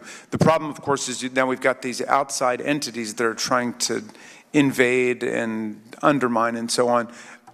Do we know who those entities are? Is there, like an FBI most wanted list of the cyber saboteurs all over the world or in this country. I mean, the national intelligence community tells us it's Russia, but then we hear from other people, no, it's a fat guy on a couch someplace. I don't know why it's always a fat guy. Why couldn't it be a skinny guy on a couch? But anyway, it might be a guy on a couch, or it might be Russia, but it might be Nigeria. Where is it coming from? And does that list exist? And is there any attempt to really get to the bottom of it? And again, I'll try to answer more directly. So DHS and FBI provide those reports in unclassified and classified formats. Okay. Do you believe, as experts in the field, that there is going to be a technological answer to this so we can actually create a secure cyber environment? Or is this a Sisyphean task? We go up 2 steps and we fall back 3 steps. I mean, are we really, is it an uphill fight, I guess is what I'm asking. Mr. Halverson. Right now, it is an uphill fight. I do believe technology will get us some of the solutions, but I think this is much like any area in technology. We will make strides forward. The people who want to use technology for bad will make strides forward, and it will be a continuing analysis and engagement that is not going to end anytime soon. Thank you very much. Mr. Chairman, I yield back. Thank the gentleman. We'll now recognize Mr. Comer, who's new to our committee. We're pleased to have him here, a gentleman from Kentucky. Sorry, speaker, the microphone button there, the talk button, there we go. Thank you, Mr. Chairman. My question is for Mr. DeVries. Sir, I would like to follow up with you on the IT infrastructure project that OPM abandoned last year. The committee's understanding is that you are no longer leasing 2 new data centers for OPM's new IT environment, but rather are repurposing the hardware and equipment meant for the IT environment that the contractor Imperatus built. My question is this accurate? Yes, sir, it is. Okay. How much did OPM pay the contractor for the new IT infrastructure project before terminating the contract May 2016? Sir, I will have to get back to you with the exact amount that was consumed there. I do not have that number with me today here. Why was the contract terminated? Sir, as I completed my assessments coming on board as the CIO, that effort was to build a new infrastructure to move the legacy stuff into. They went out on the contract. That contractor went out of business, basically did not show up to work in May, and we terminated the contract after that. We then repositioned the equipment back in because we had purchased that as we had purchased the design and engineering diagrams. We have what we paid for, now just turning it back on. It's my understanding that the first 2 phases of that were completed, and after approximately $45 million of investment, OPM abandoned the project. But you say that we have what we paid for, or did we lose what we paid for? So we have evolved that, and I'm now building on that capability that we purchased then. Yes, sir. So is OPM still operating the legacy IT environment? Is that correct? Sir, I will say no. We have evolved a lot over the past year. That was part of my assessment coming on board, was to take a look at what the network was, where are our high-value assets, where are our centers of gravity, if you will, and what's the protection there. Mr. Chase has talked about some of the defense in depth that we've put in place, and so it is not the same legacy infrastructure that it was in 2015, not by a long shot. So can we be assured that this environment is more secure today than prior to the data breaches? Absolutely. Mr. Chase and I would not be here if it was not. Okay. I yield back. Thank the gentleman. We'll now recognize the gentlewoman from the Virgin Islands, Ms. Plaskett, for 5 minutes. Thank you, Mr. Chairman, and thank you all for being here this morning to testify. I appreciated your testimony this morning on all of the topics, and it seems to be very wide-ranging, the discussion that we're having this morning. But we are all here because protecting our nation's security from insider threats and external threats is of paramount importance, of course, to you all and us as members of Congress. So I wanted to discuss the security clearance process and how individuals are granted access to sensitive information. Director Phelan, for you specifically, how would NBIB handle the clearance process for someone under active FBI investigation? What happens with that application? When an agency puts an individual in for a clearance, it starts with a determination by that agency that this individual needs a clearance for whatever work they're going to be doing.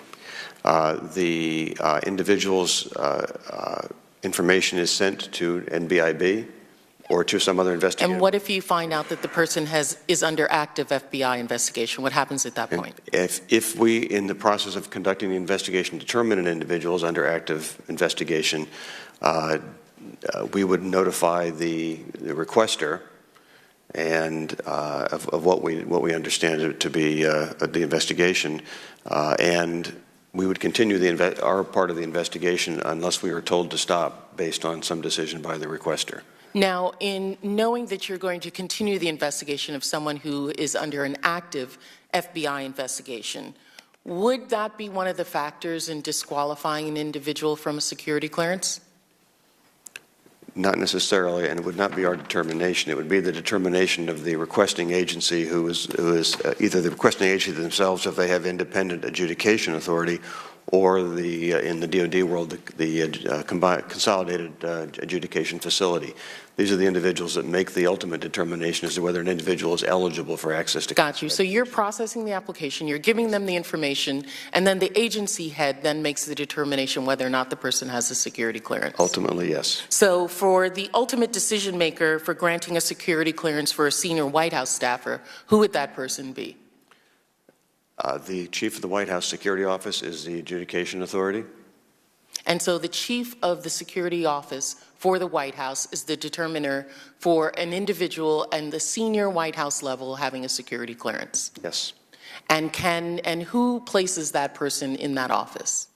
The chief officer. Is that an independent? Is that appointed by the president? Is that a career person? Who is that individual? I actually don't know right now. I can find that answer. I would really love to know that answer.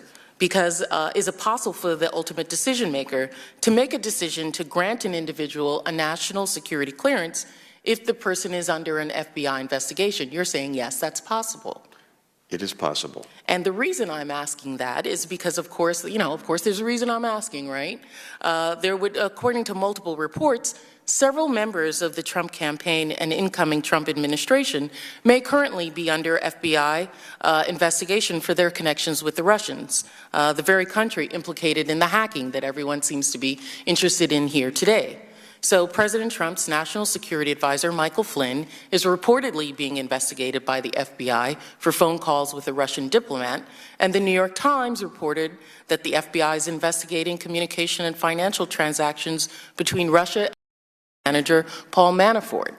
So my question is, if these individuals become now senior White House staffers who need security clearance as having sit on this National Security Council along with Steve Bannon, if those individuals are under FBI investigation, they may still get a national security clearance?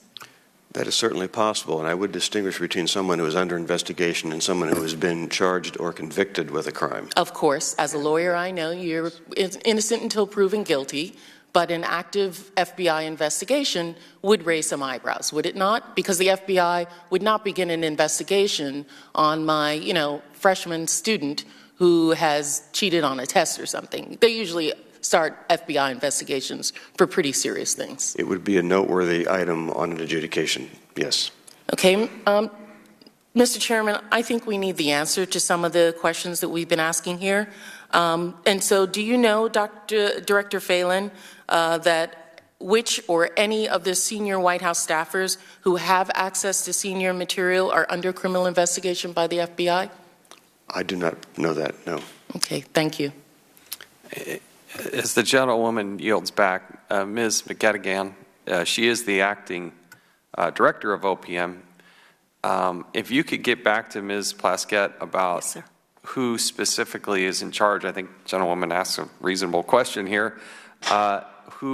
Who are the people that make those determinations and get back to, will you make that commitment Yes, that you'll we get will. back to her? We will get back to you. Thank you. Thank you very much, Mr. Chairman. As well, if you would find out, how do we find out? Ask her. It would be great to know in that process, one, who the decision maker is, and is there a list of individuals who are under FBI investigation? If the chairman and the ranking member would receive that, that would be very helpful in making that determination. What are the factors? Okay. Thank you. We will follow up. Thank you. And I would open up to any member if they have questions for OPM. Ms. McGettigan is the acting director. Mr. Chairman, I assume at some point Ms. McGettigan's going to actually answer a question. Well, she needs as to be opposed to asked. always getting back to us. Okay, she wasn't ever even asked a question in that series, so I think that's a little inappropriate. But let me, and she did make a commitment to get back to the committee. I think that's reasonable. So I'll now recognize myself for 5 minutes. And I guess this question go to Mr. Chase. Tell me about the authority to operate. There have been some questions about this in the past. The Inspector General found that the authorities to operate were a material weakness in fiscal year 2016. The IG reported that 18 major systems still did not have current authorities to operate in place. What is the current state of those ATOs? So all the ATOs... If you can move that microphone a little closer, thank you. I apologize, sir. So all the ATOs are currently compliant at ATO. Can you put some meat on the bones, define that for us? So in FY16, again, our strategy was to identify and understand all the systems. It was identified that quite a few of them were out of compliance. So we took on 2 major initiatives at OPM. One was a sprint in February 16 to look at all the systems to include the HVAs to ensure the best pathway forward to get them compliant. The next phase of that was marketing within OPM and the agency heads and the acting director at the time to ensure that everybody in the agency knew the importance to get everybody into compliance. Would the ATO, you said all of them, would that include the PIPs? That is correct, sir. It would. Okay. That was not reflected in the FY16 FSMA report and has been recently.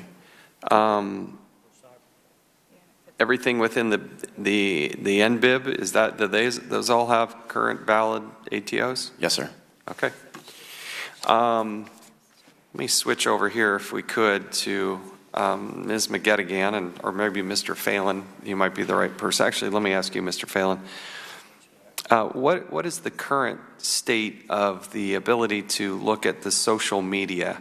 We've been talking in this committee over the last couple of years, actually, with OPM about during background check investigations, looking at social media. What are you doing or not doing in that process? Thank you, Mr. Chairman. 2 points to make on that. Number one, in April of 2016, the security executive agent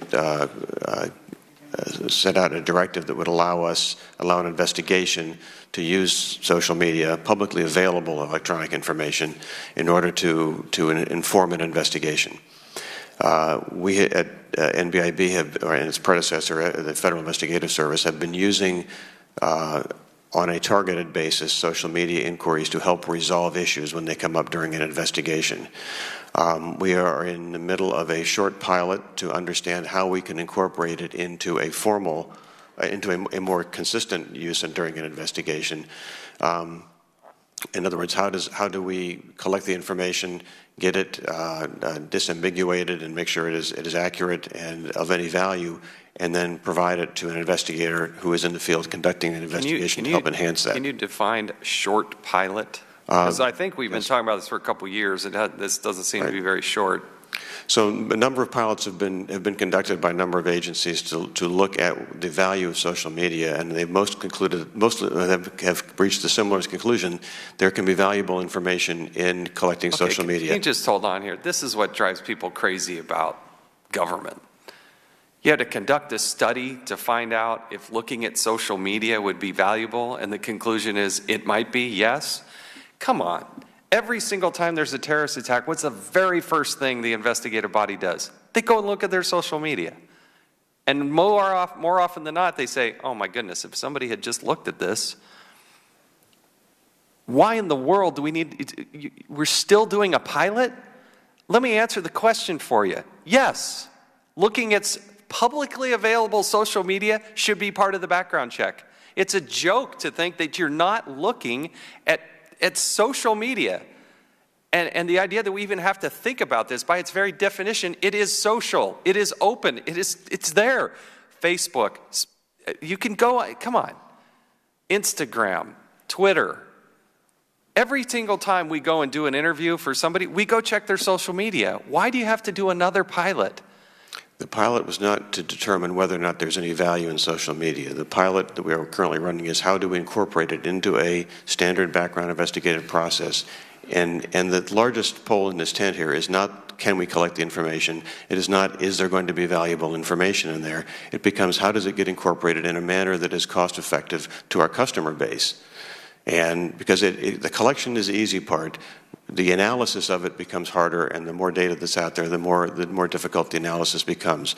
I believe that this is a relevant data source. We believe it is a relevant data source. We're going to continue to exploit it. This pilot was a very short one to determine how we can build it into our current investigative process, and as we move down the road, how it will become more of a mainstay for this investigative process. Have you considered implementing a policy to require the disclosure of online usernames or social media identities as part of the clearance process? We have not at this point. Why not? That would be a decision to be made by the security executive agent to ask for that information. Here's my personal take on this, and then we'll go to Mr. Conley. The United States of America, the people of the United States of America, are about to entrust somebody with a security clearance that allows that individual to look at and understand information that the rest of the public doesn't get to look at, right? That is the very nature of a security clearance. We're doing this, we're giving this person special privileges because we trust them. I would think it would be reasonable that in return for that, you don't have to apply or try to get a job with a security clearance. There's nobody that forces you to do that. It's optional. But you would think in return for that, they would say, yes, here's my Instagram account, and I would go so far to say, here's my password. If you want to go look at my private Instagram, that is a reasonable thing to look at when you're trying to go back and do a background check. Some of these background checks are so thorough.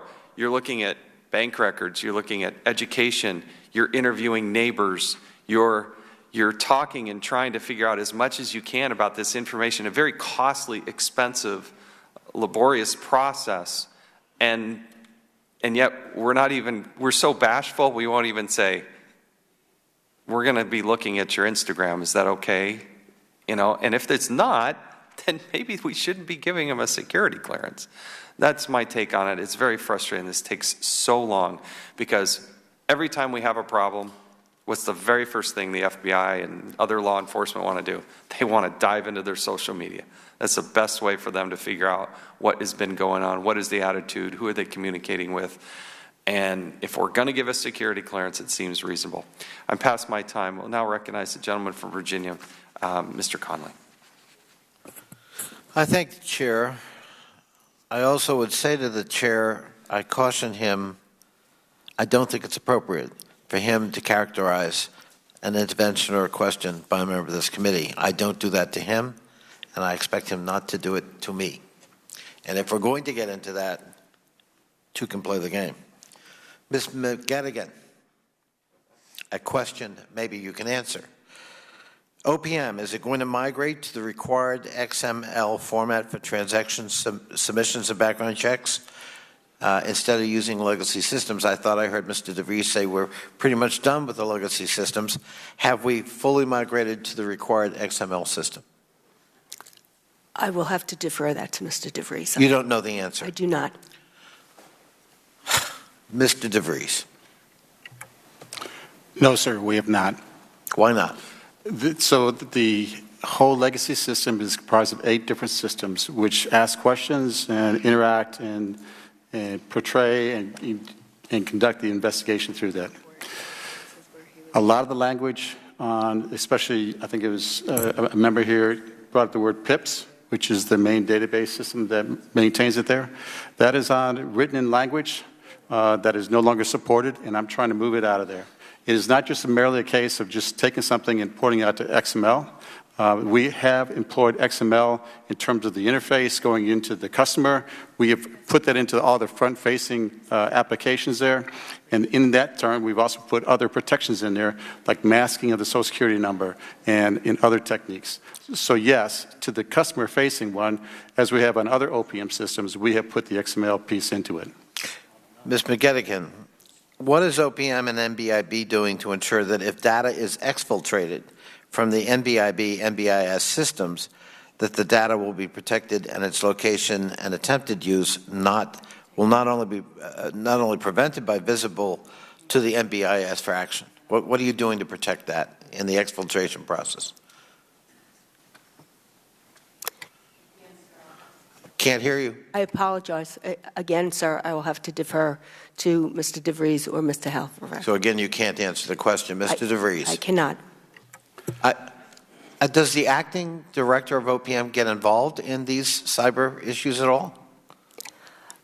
I do get involved somewhat, but not in the details. Have you had any experience with the breach or responding to the breach in your period of time under Beth Colbert or Ms. Archuleta before that? When the breach occurred, I was in another area of the organization. I was in Human Resource Solutions.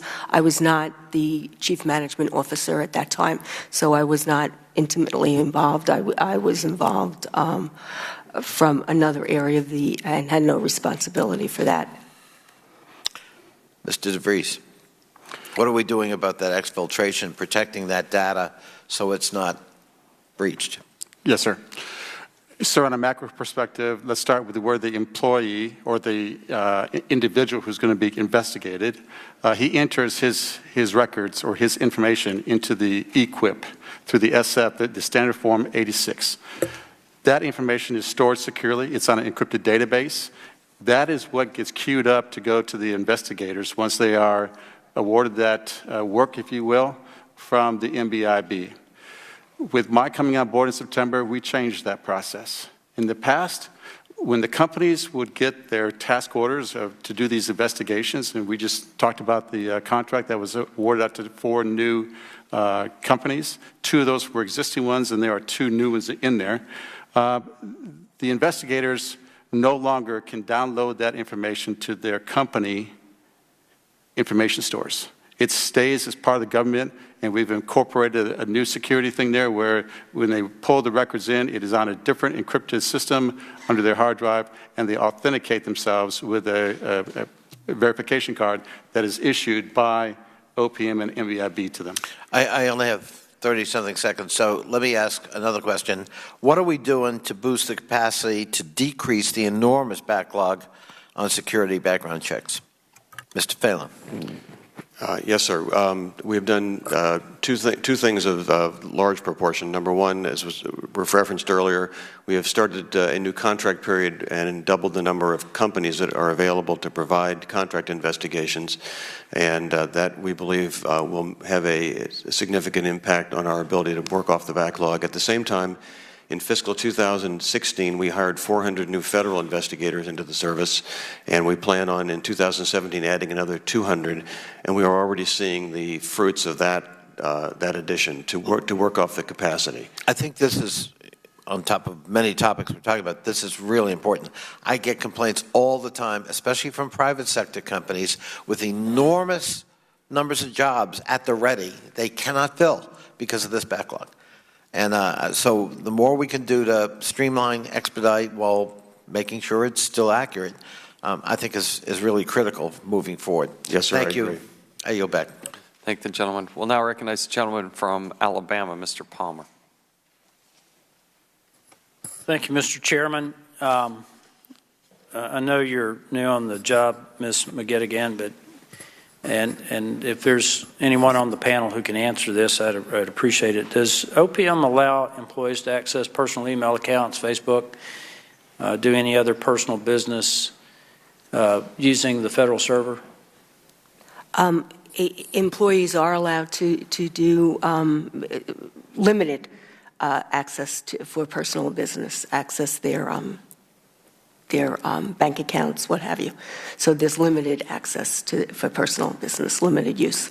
Are you aware that it was reported that the Immigration and Customs Enforcement Agency just a couple of years ago, I think it preceded maybe by a year or so, the breach of the data systems at OPM, they had numerous cases where the breaches were coming, or the attacks were coming through the use of personal email utilizing the federal server. Are you aware of that? No, sir, I was not. Well, this is an area that concerns me where, and employees, and not only employees, but high-ranking officials, and I don't know that you could answer this, if there are any OPM directors or other high-ranking officials using personal email accounts or accessing personal accounts using the federal server or using personal accounts to do business. We know that's been a problem in other agencies, most notably the State Department. One of the things that concerns me is that it doesn't appear to me that we've made the maximum effort to protect ourselves from cyber intrusion. And for the record, I'd like to point out that James Clapper made the point, the National Director of National Intelligence, that it was the Chinese, not the Russians, that we believe hacked OPM. But I think this may have been asked earlier.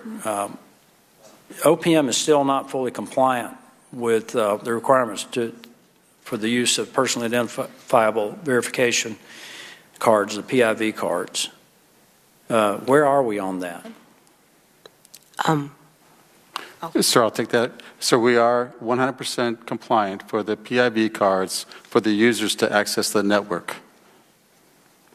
So everyone, is it a chip-based card? Yes, sir, it is. And multi-factor verification? Multi-factor verification. So we've got that across the board? It needs the card, and then you need the personal identification that you put your PIN in for it. Correct, sir. Well, let me ask you this.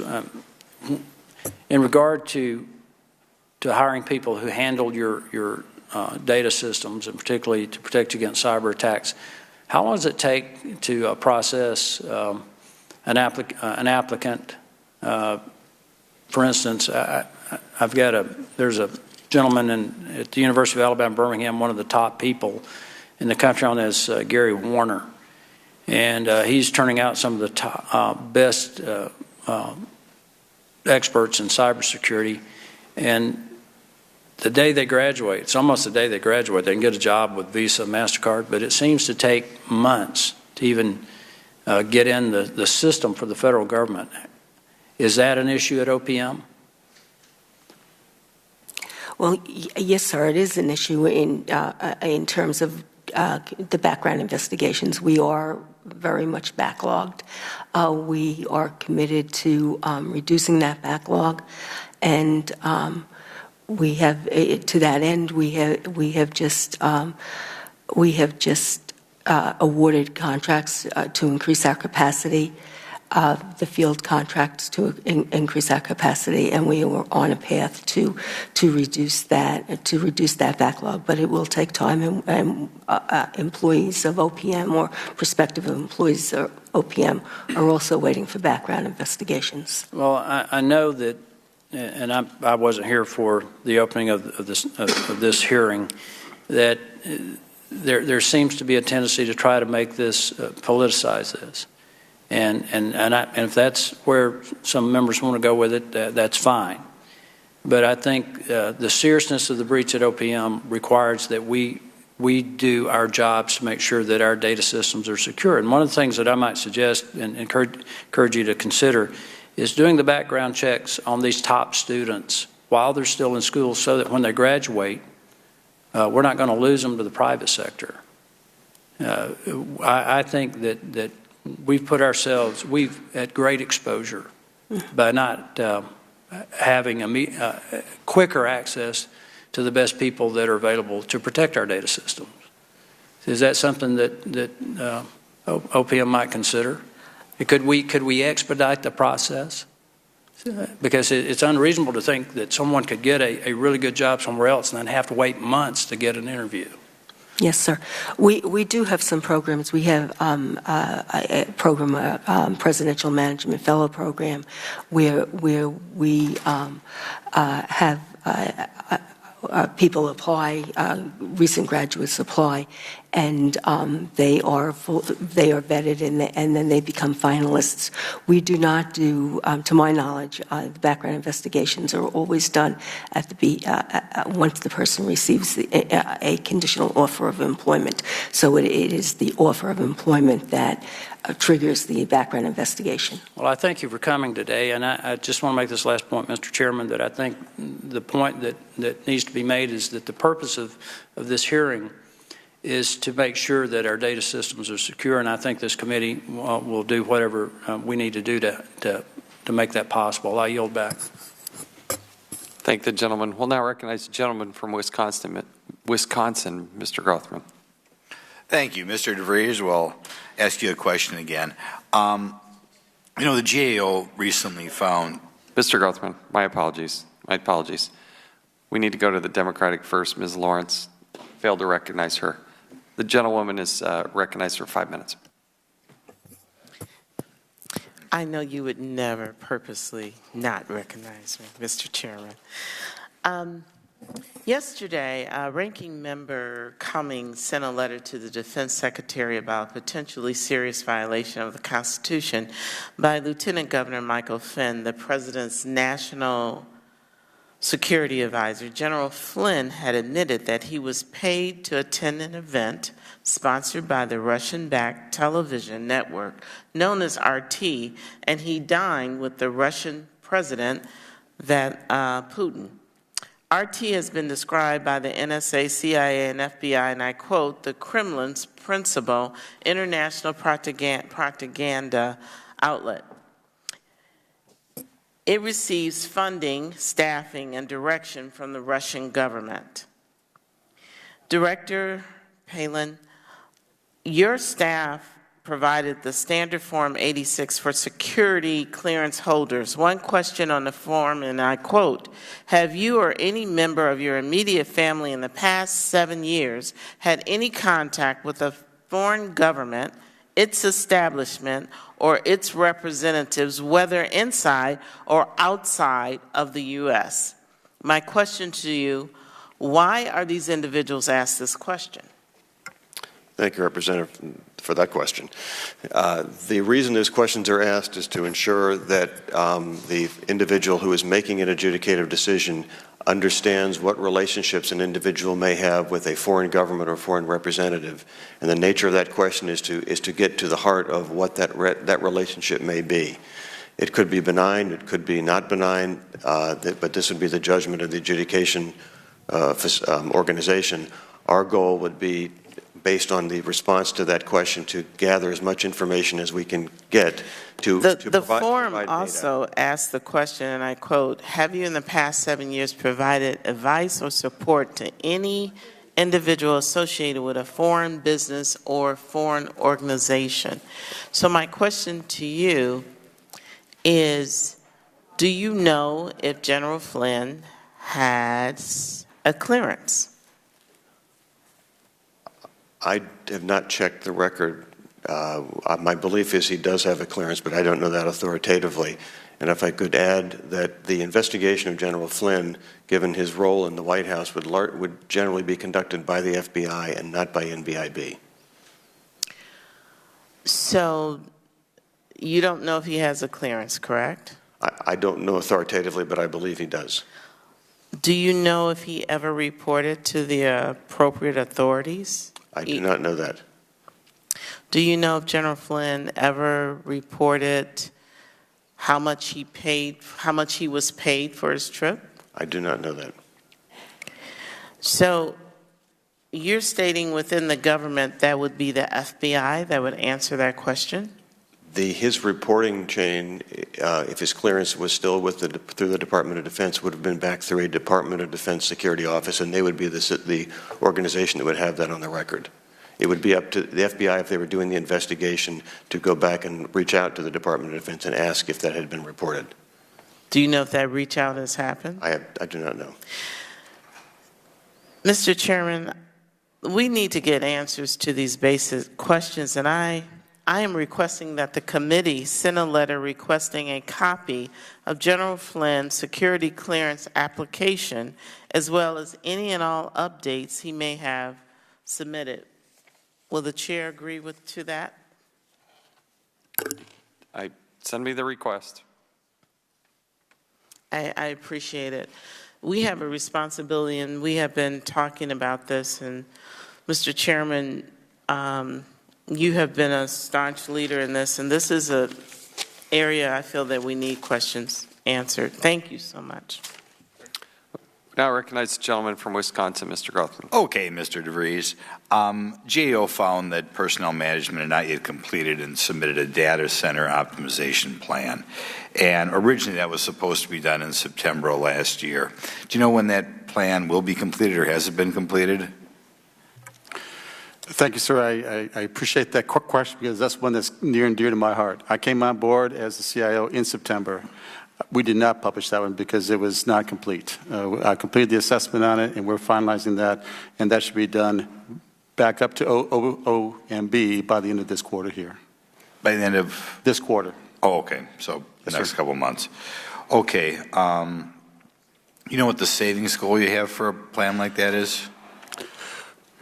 So I do not have the savings goal in terms of the final numbers yet. That's part of the assessments that's still ongoing right now. Okay. How many data centers do you own now? Today, sir, I own 7. We closed down 2, and I'm about ready to move out of a 3rd one here in the next 2 months. Well, that's good. What do we have left? Where are the ones that are left? And then I have 5 left, and I'm going down to 2. Okay, good. We'll give you another question. During the data discovery breach and mitigation process, your relationship with the Inspector General was strained. There was a lack of communication. There wasn't timely reporting. I think the IG wasn't informed really what you would consider on a timely basis. I understand things have improved since that time. How would you characterize your relationship with the Inspector General today? On behalf of the CIO office, I'll say it's very good.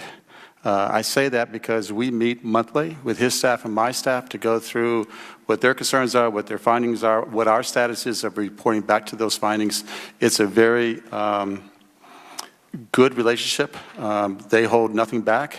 And I'd like to defer now the final question to my Chief Information Security Officer because he deals with them much more frequently. Okay. Is that okay, Representative? Sure, yeah. So one of the things when I came on board was to establish a good relationship with the Inspector General. We meet on a weekly basis to talk about all the progress. And so, and I know I'd mentioned it earlier, but I'll say it again, is everything from the compliance efforts that we did to the engineering rollouts. So there's a lot of things going on that I wanted to make sure that the Inspector General was abreast of. And so with that, they've given us guidance on what's appropriate to align to their FISMA report metrics and reporting. And it's been helpful not only for me, but my staff behind me to see why that relationship is one that pays dividends in the long run. Good. And if there was a breach today, how quickly would the Inspector General know? As quickly as everybody else.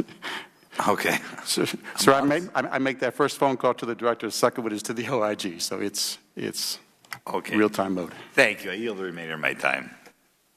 Chairman yields back. Now recognize the ranking member, Mr. Cummings. Thank you very much, Mr. Chairman. Director Phelan, according to the website, the National Background Investigations Bureau, NBIB, is now responsible for conducting, and I quote, approximately 95% of the total background investigations government-wide. Is that right? Yes, sir, that is. Out of the total number of background investigations that NBIB is responsible for conducting, Does that include political appointees in the Trump administration? Generally not. Not? Generally not. Okay. Yes. And why not? By tradition, that work has been given to the FBI to conduct those investigations by the White House. And so, now, Guideline A of the adjudicative guideline states that an individual seeking a security clearance must have unquestioned allegiance to the United States and lays out a series of examples of disqualifying factors that investigators and adjudicators will use to determine eligibility. Based on some of the questions on the SF-86, I think many people often think of associations with groups seeking to overthrow the U.S. government by violent means, like violent anarchists or terrorist groups, when we think of this guideline. Is that fair? Yes, that would be a major piece of that category. Yes, sir. But the disqualifying factors under Guideline A include much more than that, do they not? They include whether a person associates with or shares the viewpoint of those who advocate using illegal or unconstitutional means to prevent government personnel from performing their official duties or others from exercising their constitutional right. Is that right? Is that correct? Those are questions to be considered in an adjudication. Yes, sir. And it could include persons who associate or share the viewpoint of those who use illegal or unconstitutional means to, quote, gain attribution for perceived wrongs caused by federal, state, or local government, end of quote. Is that correct? Those would be adjudicative questions. Yes, sir. If your investigations uncover negative or derogatory information in any of those areas, I imagine that you could raise concern with regard to them. Is that correct? They would be noted in the investigation, and they would be forwarded to an adjudication authority to make a determination as to whether that individual should be cleared. So I want to walk you through a few short examples. If someone said that they were a Boy Scout or Girl Scout, would that raise a concern under Guideline A? Of course not. Is that right? No, sir. What if someone described themselves as a Leninist, which refers to the Russian revolutionary who was not a fan of our democratic government? Should that raise concerns for your investigators? It would, and the investigator should pursue that avenue of discussion with the subject as to what that means. What if someone said that his goal was to destroy, quote, to destroy the state, unquote? What response would that elicit? That would elicit a very strong line of questioning with that individual and with others to determine what he means by that so that we can give a full picture to the adjudicator. What if somebody said, quote, I want to bring everything crashing down and destroy all of today's establishment, end of quote? Should that raise a concern? That would be noteworthy in an adjudication, yes, sir. Chairman, each of these phrases were reportedly used by Steve Bannon to describe his views and his goals, according to Ronald Radash of the Daily Beast. Mr. Bannon has since reportedly denied saying those things, but I imagine an investigator would still have concerns about them. I imagine that they would also want to see numerous reports about racism rampant on the news website Mr. Bannon used to run. Mr. Chairman, this is a very serious problem. The President has picked Mr. Bannon to be his chief strategist and senior counselor. Not only that, the President just reorganized the National Security Council and gave Mr. Bannon a permanent seat at the table while removing the chairman of the Joint Chiefs of Staff and Director of National Intelligence. This is, at least, I mean, it causes us to, we should wonder about this and question it. Do you, you may have answered this earlier, if somebody is under criminal investigation, and I know we now have a liaison, tell me how that works, a criminal liaison to try to work with, what happens when you find out somebody's under criminal investigation? Depending on what that criminal investigation is and the immediate seriousness of the nature, we may immediately contact the requesting agency that is asking for the clearance to give them sort of a heads up that this is out there. and they may or may not determine at that point they want to terminate the request for a clearance or not. Otherwise, we'll continue the investigation. The fact that going further down the road, an adjudicator would be faced with this question.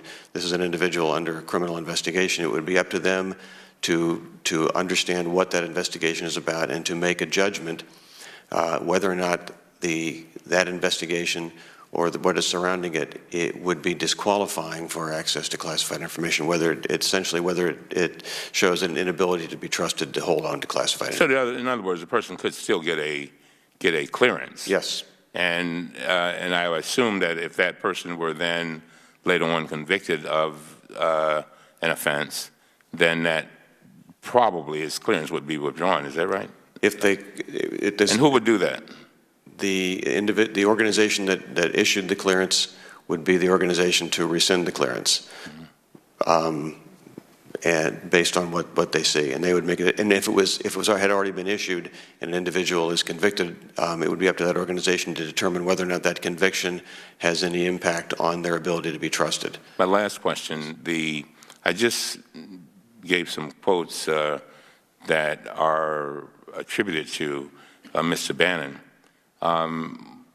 If you were to raise if those questions were raised, would anyone go and then say Mr. Bannon or whoever may have said those kinds of things, denied them? Would somebody go back to look to see if those statements were made in periodicals or whatever, and how might that affect the security clearance of that person? You understand my question? I believe I do.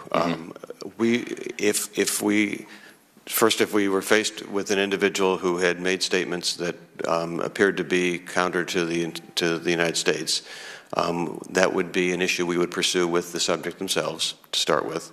And to use your example, if that individual said, no, I never really said that, I don't really feel that way, we would use, to the best of our ability, whatever sources we can find to get to do issues resolution to determine whether what the truth is, to the extent that we can, so that we can give as full a picture as we can to the official that has to make that ultimate. And if you've discovered that unequivocally that the person had not been honest with you, what might effect that have? That would, again, be passed on to the adjudication authority, and they would have to determine whether that makes a difference or not. Mr. Chairman, thank you for your indulgence. Thank you. And now I recognize the gentlewoman from New York, Ms. Maloney. Oh, thank you very much. Your microphone. Microphone, please. You know, I'm really concerned about cybersecurity, and if Congress is serious about helping agencies improve their cybersecurity, it must call on the President to rescind, in my opinion, his across-the-board hiring freeze. How in the world can you move forward if you can't even hire the people that can do the job?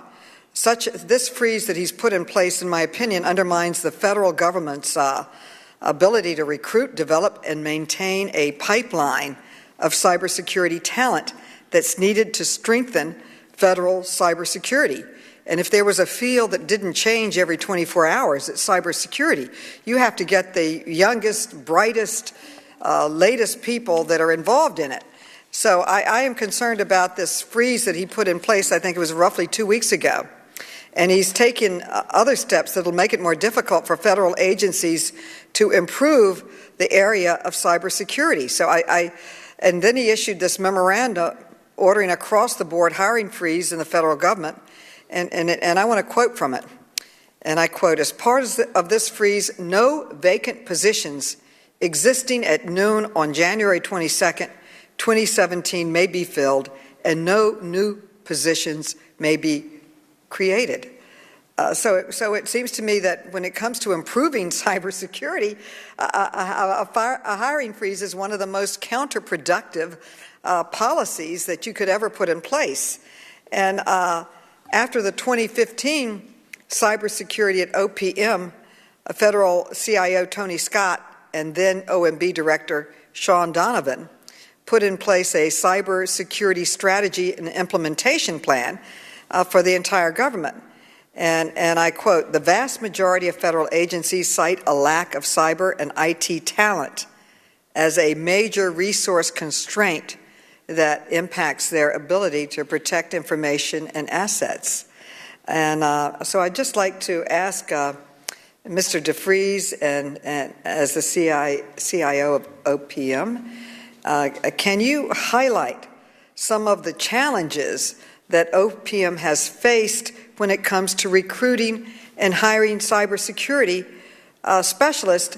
And obviously, you can't do anything if you can't hire anybody. So could you give us some insights there? Thank you very much for that question. That is pertaining to OPM. It's pertaining to the federal workspace and the federal cybersecurity and IT professionals. That is a concern to all of us of how do I keep the pipeline coming in there. I would tell you from my experience just coming on board in OPM in September, we had, for example, 5 hiring actions out there, and we had about a 60% we did not get to them fast enough before they went someplace else. We have completed that. We have filled those things. But again, that's our challenge across the federal space is how do I recruit and retain these folks?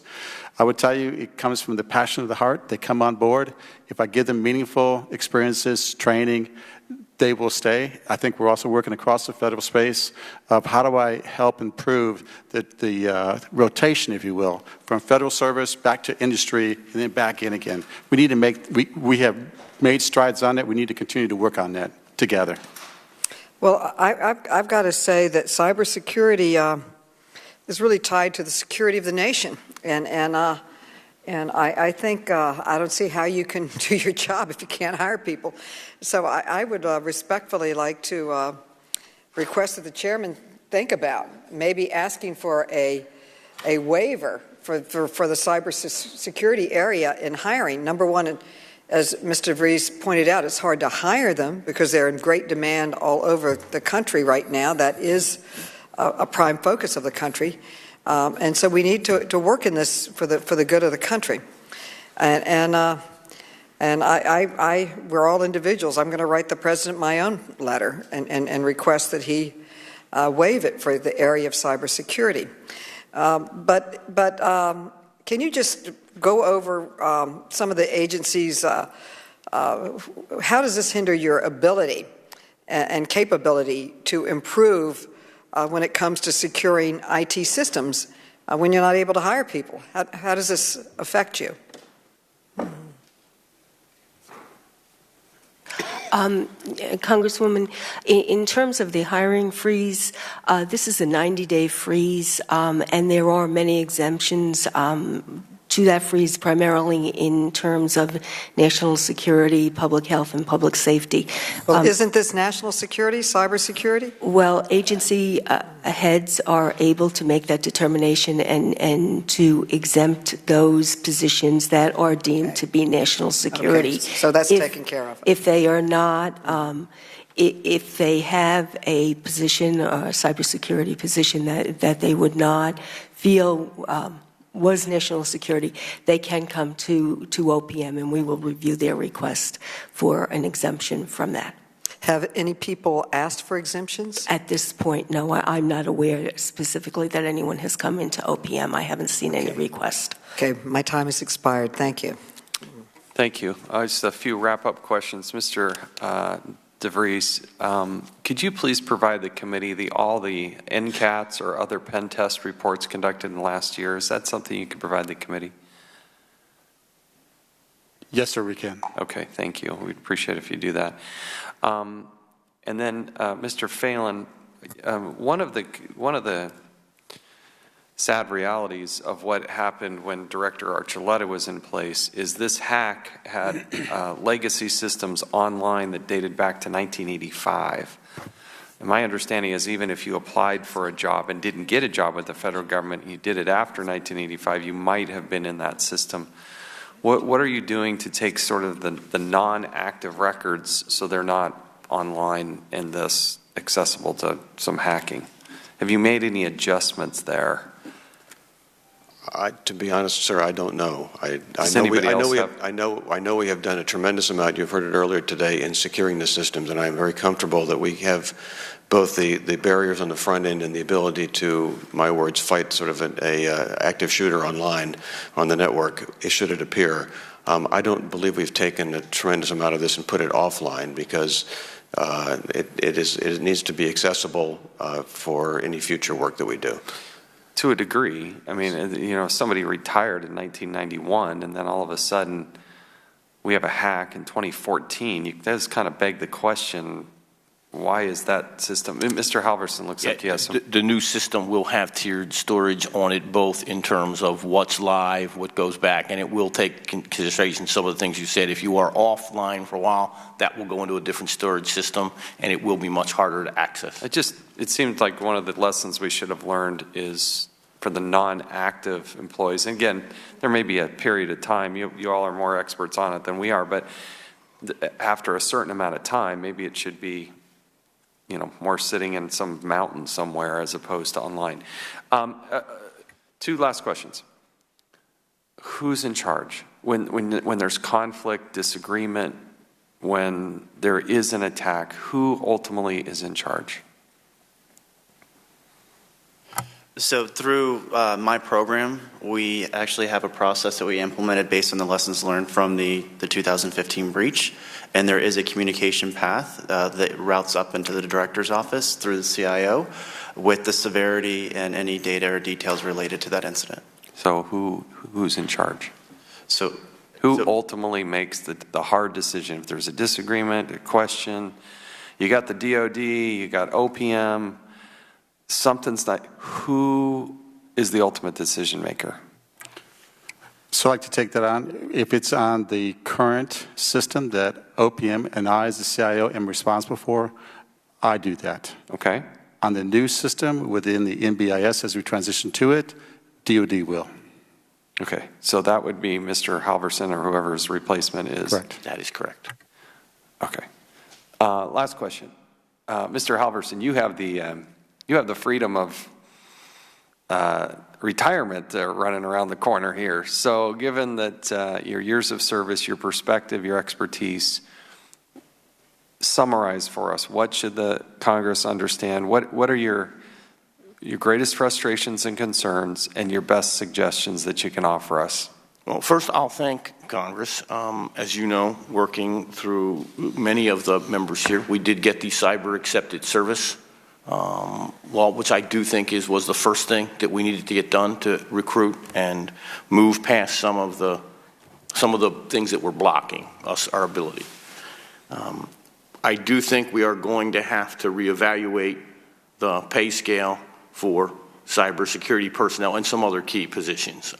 We do rely on patriotism. We can recruit people a lot for that, but the pay disparities are getting out of hand. I mean, I will tell you, I have lost 6 or 7 people this year, very good, basically because they could not anymore turn down the offers. And I can't counsel them against that after a certain point. I'm totally convinced that you're right, and I hope that this Congress, I plan on helping to champion some legislation to give more realistic assessment to provide that flexibility, because I do think you're right.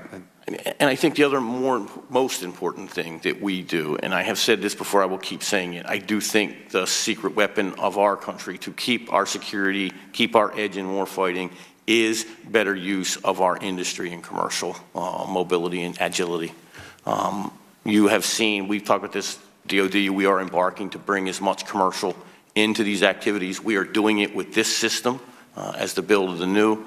We need to continue that, and we need to continue that across the foreign government, across the federal government space. That also means we will have to work and raise the bar for industry on security. Well, I'll be the first to say that DOD included, we have to get better in our security practices, and I am heartened by what I see in my discussions with the commercial community. They are starting to take that to heed, and we are seeing a rise in their ability to protect data. We need to encourage that and open up our dialogue with the commercial sector on how best to do that and share more information. Again, Mr. Halverson, we thank you for your service, and we wish you nothing but the best of luck in whatever your future endeavors take you, and thank you again for your service. Let me recognize Mr. Cummings, and we'll close the meeting. Thank you. Thank you. I want to thank all of our witnesses for being here today. You certainly have been extremely helpful, and I want to, I just hope that I want to express my appreciation to all the people that work with you, because I know that you all have teams and people who give their blood, their sweat, their tears, because they want America to remain the greatest country in the world. Mr. Halverson, again, I want to join in with the chairman and thank you for your service. I have a brother who is a former Air Force officer who is a cyber expert. So he talks to me all the time about the demand for these folks who are good. I also have sat on the Naval Academy board of visitors for the last 12 years, and one thing that we've done in the Naval Academy is now mandatory that every student have, and you probably already know this, have extensive cyber lessons. It's a part of our curriculum, and so we see the significance of that. I want to ask you this. One of the things that we wrestle with is federal employees feel that they are under attack constantly. We've seen recently where all kinds of measures have been put forth that really make them feel pretty insecure. And I'm just wondering, how do you, first of all, talk about briefly the people that you worked with and what they bring to the table, because a lot of people, I think, get the impression sometimes that the people who work for the federal government are not giving a lot and not giving their best and not feeding their souls, as I often say. I just want, you're on your way out. You've had an opportunity to work with a lot of people. And I'm sure one of the saddest parts is probably a bittersweet thing. You've created a family. I always tell my children that whenever you get a job, you also create a family of people who are looking out for you and who care about you and who sometimes you're with more than you're with your own family. So could you just talk about some of the, just generally the people that you've worked with, sir, because I know that you could not have done what you've been able to accomplish without a support system. If you might, just very briefly. Well, I will tell you, having both been in the military and in federal service, highest respect for the federal workforce. They do exceptional work. They put in a lot of hours. They do their best on everything they can do. But I'm also going to comment, I see that also in the commercial workspace when I bring the people in. I do think this is a leadership issue, and if you make any of your employees, whether they're federal, military, or commercial, feel a part of the team, and you listen to that team, they will give you everything they've got to get the work done. And that, I have 37 years, that's what I have seen in the federal government and in that workspace. And I think when you show people that you truly care about them, not just about them, but their families and their welfare, I tell the people that come to work with us on the OGR, if they are not better when they leave me, then I've failed. In other words, if their skill level is not higher, if they're not more proficient, if they're not more effective and efficient, then I've done something wrong. Because I want to invest in them, because I want to be a part of their destiny. I want to touch their futures. Even when I'm dancing with the angels, I want to know that they've gone on to do great things, because our nation really needs the very, very best. And so I can tell you that working with the chairman, we saw that. In working with and then I'll be finished, I give the chairman a lot of credit, because when we looked at the Secret Service, he and I made a concerted effort to say to the Secret Service, we wanted the elite of the elite. We wanted the very, very best. And we wanted to create that culture. And I think we're moving toward this, Mr. Chairman. I don't know that we've gotten there yet, but we're trying to get there. And we've done that in a number of agencies in a bipartisan way. And again, the only reason I raised the question, Mr. Halverson, is because I just want the public to be reminded that, there's a vast array of federal employees that keep our country the great country that it is. And again, I want to thank all of you and everybody who back you all up for doing what you do. And now we still have a lot of work to do, as you've all made very, very clear. But I believe that, you know, we can get it done. And thank you, Mr. Chairman. Thank you. And thank you all. And please let know the men and women who work within your departments and groups how much we do appreciate it. It's a tough job, but it's a very important job, and we do appreciate it. Thank you. The committee stands adjourned.